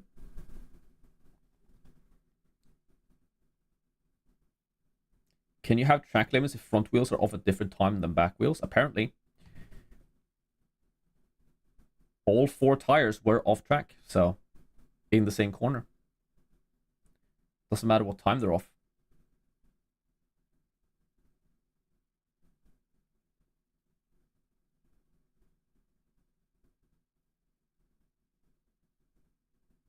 Verstappen's gonna have to put used on. That's rough. Yeah, I don't think Verstappen's gonna be front row at least. That's good. That's good for Norris. I mean, Norris was Norris on used there? That's the first time he's not put at P1 this session. Like this entire qualifying session, that's the first time he's only done like P5, you know. Norris had fresh on. I'm assuming he has another. Yeah, he has another set of fresh. Surprising then from Norris to only put a P5. Norris cannot afford to be P5 if Verstappen messes up. Norris had a bad lap. Yeah, what was Norris's time in Q2? Can someone check?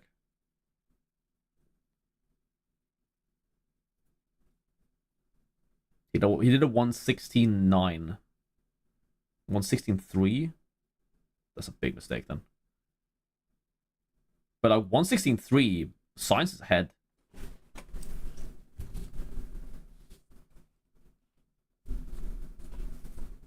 That is a mega lap, actually. I didn't even react to that. 1:16.0 is fantastic for Sainz.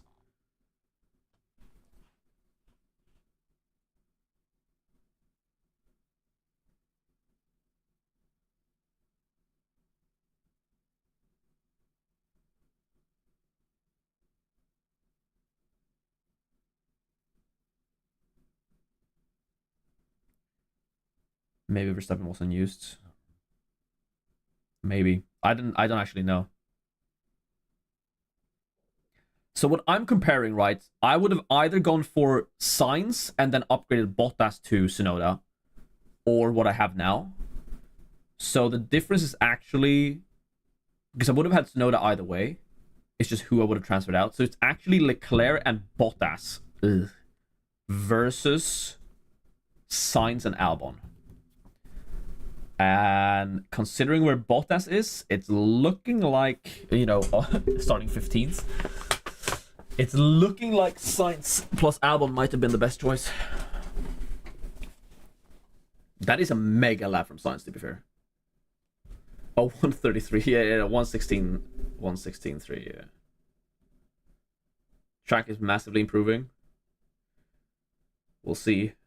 If Norris only at 1:16.3, well, but yeah, he didn't get to finish his run because Tsunoda crashed, so we don't actually know. Can't really look at Q2 data, I guess. Here come the laps. Pretty massive improvements, actually. Magnussen, P5, above Norris. Here comes Norris starting his lap. He is lost to go out. Verstappen just puts it in the wall, man. Norris is P6.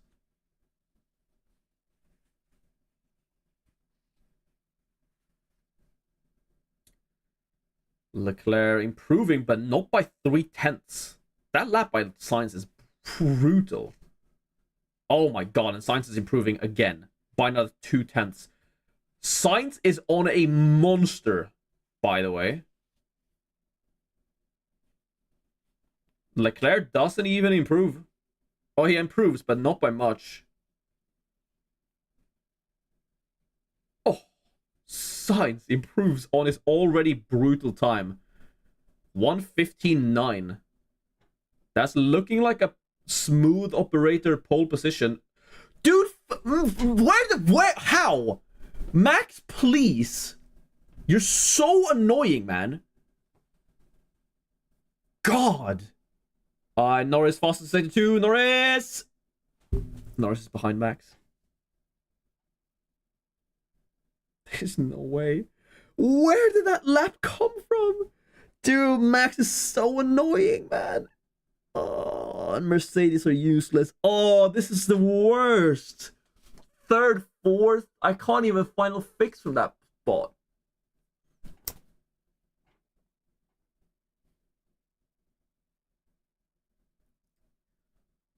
No improvement from Hamilton or Russell.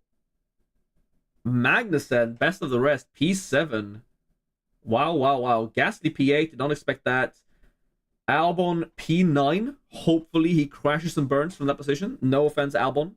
I like you as a person, but I sold you in fantasy. Hulkenberg P10. Dreaded P10. But, I mean, realistically, Gasly's falling back a bunch of positions tomorrow. Alright, let's discuss final fix. For this, we need MS Paint.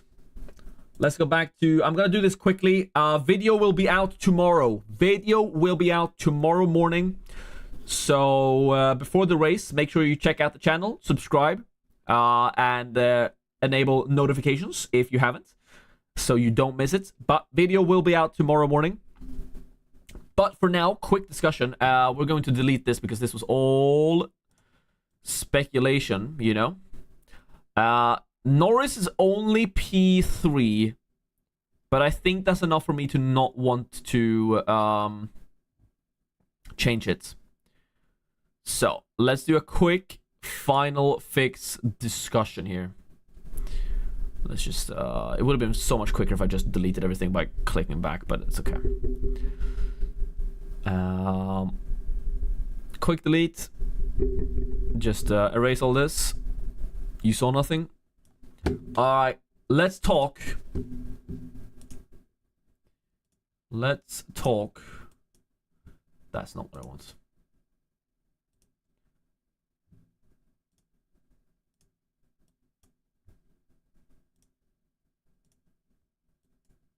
There it is. Let's talk final fix. I can't even spell anymore. Final fix. Obviously, qualifying points don't matter. We have Piastri. What do we think Piastri is likely to get? Does he get above a P10? We'll do a little so if he is P10, if he finishes P10, then it's then it's about 15 points. You know, I think the highest I'm expecting him to go, like best case scenario, is probably a P7. That would be an additional 4 places, an additional 4 overtakes, so that's an additional 8 points. Plus, he would be... What's the points you get for 7th? You get 8... Oh, you get 6 points, right? 1, 2, 4, 6. Yeah, so 6 points. So an additional 5. So an additional 8, additional 12 on top of that. So that is 27. So there's a big difference between P10 and P7.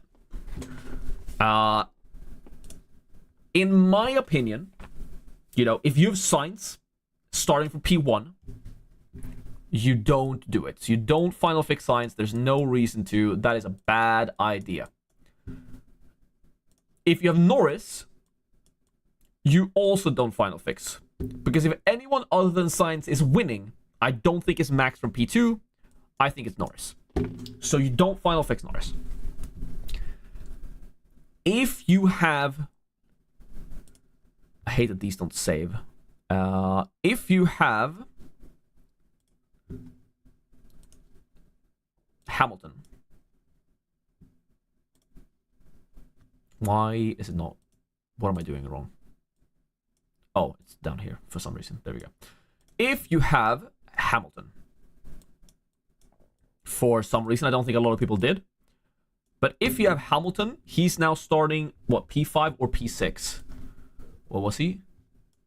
Was Hamilton P5 or P6? I didn't see who was ahead. I didn't see who was ahead.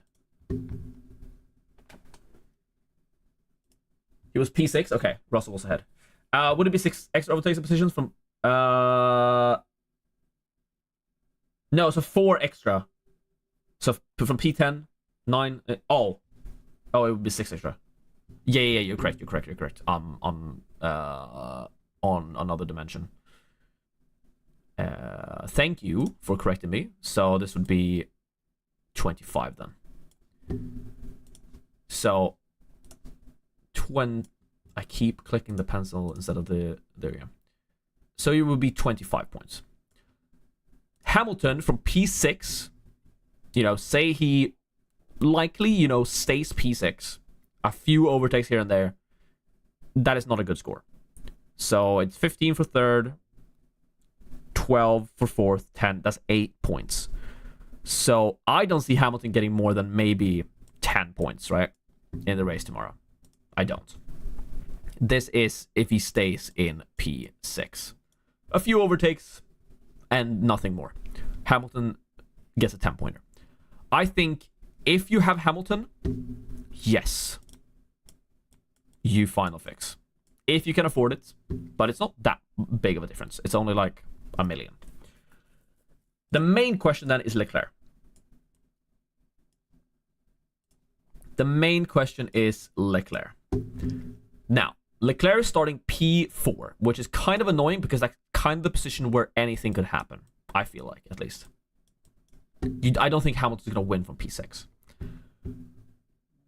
If he just stays P4, that's 12 points plus maybe an overtake or two. I'll put it at a 14-pointer. Now, Piastri is anywhere from 15 to 25, likely. But yes, Typefox is correct. Typefox says, I think Leclerc could get to P2 if the race pace is there. And the race pace is there. I can definitely see Leclerc getting to P2. I could see Leclerc winning again. He started P4 last week and just won. Bro, I ended up with triple Ferrari with my 2x on Sainz. Go buy a lottery ticket. So, if Leclerc ends up P2, now we're talking more points. That's 2 positions. That's an extra few overtakes. Let's do an extra 2 on that. 16 plus another 6. So that's like 22 points. Ish.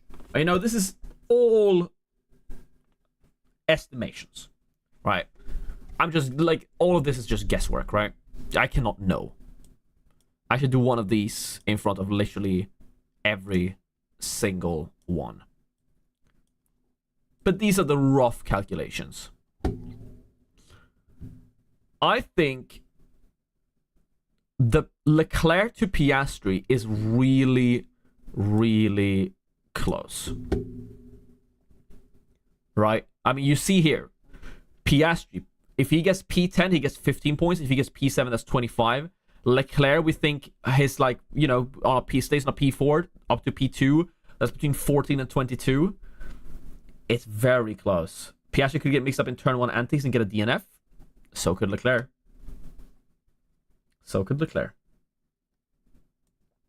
I did say if Leclerc or Norris had been P5 or below, I probably most likely would have just popped it, the final fix. Now it's way closer. I will say it looks like there's a slight gain in points here. But then again, like, the race pace could be good from the Ferrari.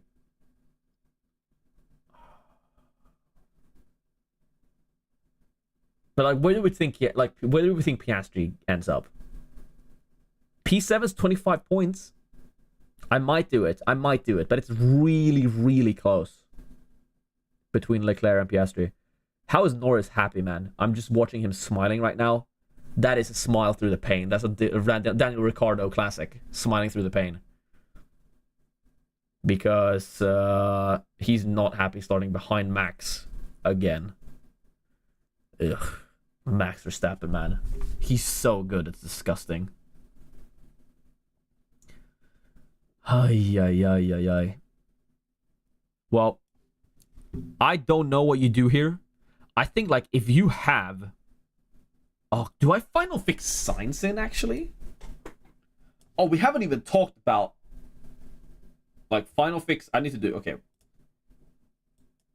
Final fix Piastri. Do you final fix in Sainz?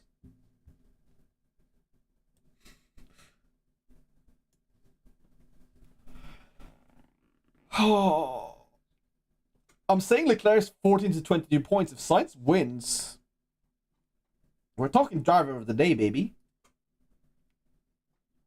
Smooth operator.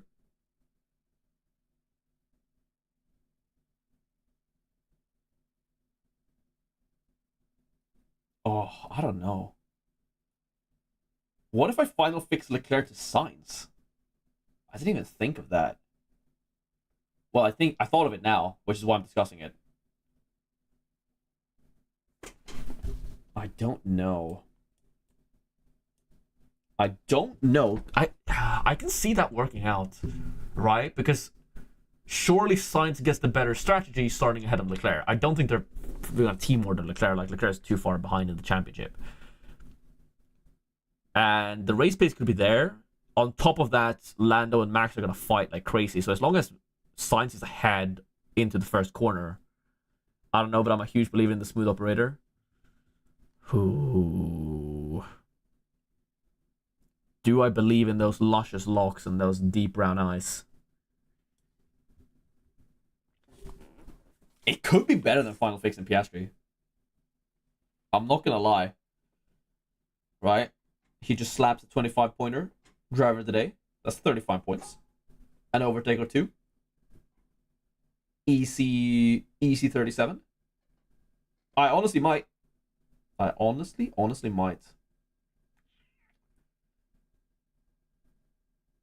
Interesting. And, like, where do you think Sainz is ending up worst case? P3, maybe? Right, okay, let's talk Sainz. Okay, I was gonna head out. I'm just gonna quickly do this. Alright, so what do we think Sainz is gonna get? Sainz is gonna get... like, P1, I think he gets driver of the day. So that's like 37 points. And then if he, like, worst case, no crash, maybe P3. Maybe P4. But let's say P3. That's, what? That's 15 minus 2, an overtake or 2. Let's say 15 points, you know? It's a big difference. Sainz with Max behind him makes me nervous. Well, Sainz doesn't care about... Max doesn't care about Sainz. Max cares about Lando. Max would rather crash Lando than Sainz. So... like, this is a big jump, obviously, but, like, look at the ceiling here of 37. Rather than, like, where I've put the ceilings here. Yeah. I think I'm gonna do it. Can I do it now? I can't. Okay, well, I can't activate it now. I'll sleep on it. I'll party on it and then sleep on it. So I will see you all for the video tomorrow, where I will discuss this in a bit more detail. Other than that, thank you so much for watching. Thank you so much for the stream. Thank you so much for the comments, for the likes. 72. Can we get 3 more? Can we get to 75? I think most people in here has liked the stream, right? But if you haven't, if you're still here, please like the stream. I would love to get it to 75. Just because, you know, even-ish number makes it look good. I'm gonna head out. I will see you in the video, final fix video tomorrow morning. And if not, I'll see you next week for some Brazil videos. And 2 or 3 streams next weekend. Sprint quali watch along, quali watch along, deadline stream, all that good stuff. 75 is odd. I know, but, like, it's even in terms of... you get what I mean, man. I know 75 is an odd number. Oh, 77 likes. Thank you so much, guys. That's also uneven, but 175. So thank you so much. That means a lot. It is a multiple of 25. Exactly, that's what I meant. And that it feels even. You know what I mean? It feels even. Give me a break. All right, I'm heading out. I need to head out into town. My friends are probably waiting for me. I will maybe do Leclerc to Sainz on a cheeky little final fix. I'm excited for it. I'll talk about it more tomorrow morning. And yeah, so check the channel tomorrow if you want to see my thoughts on the final fix, my final thoughts on the final fix. See you then. Subscribe so you don't miss it. Peace.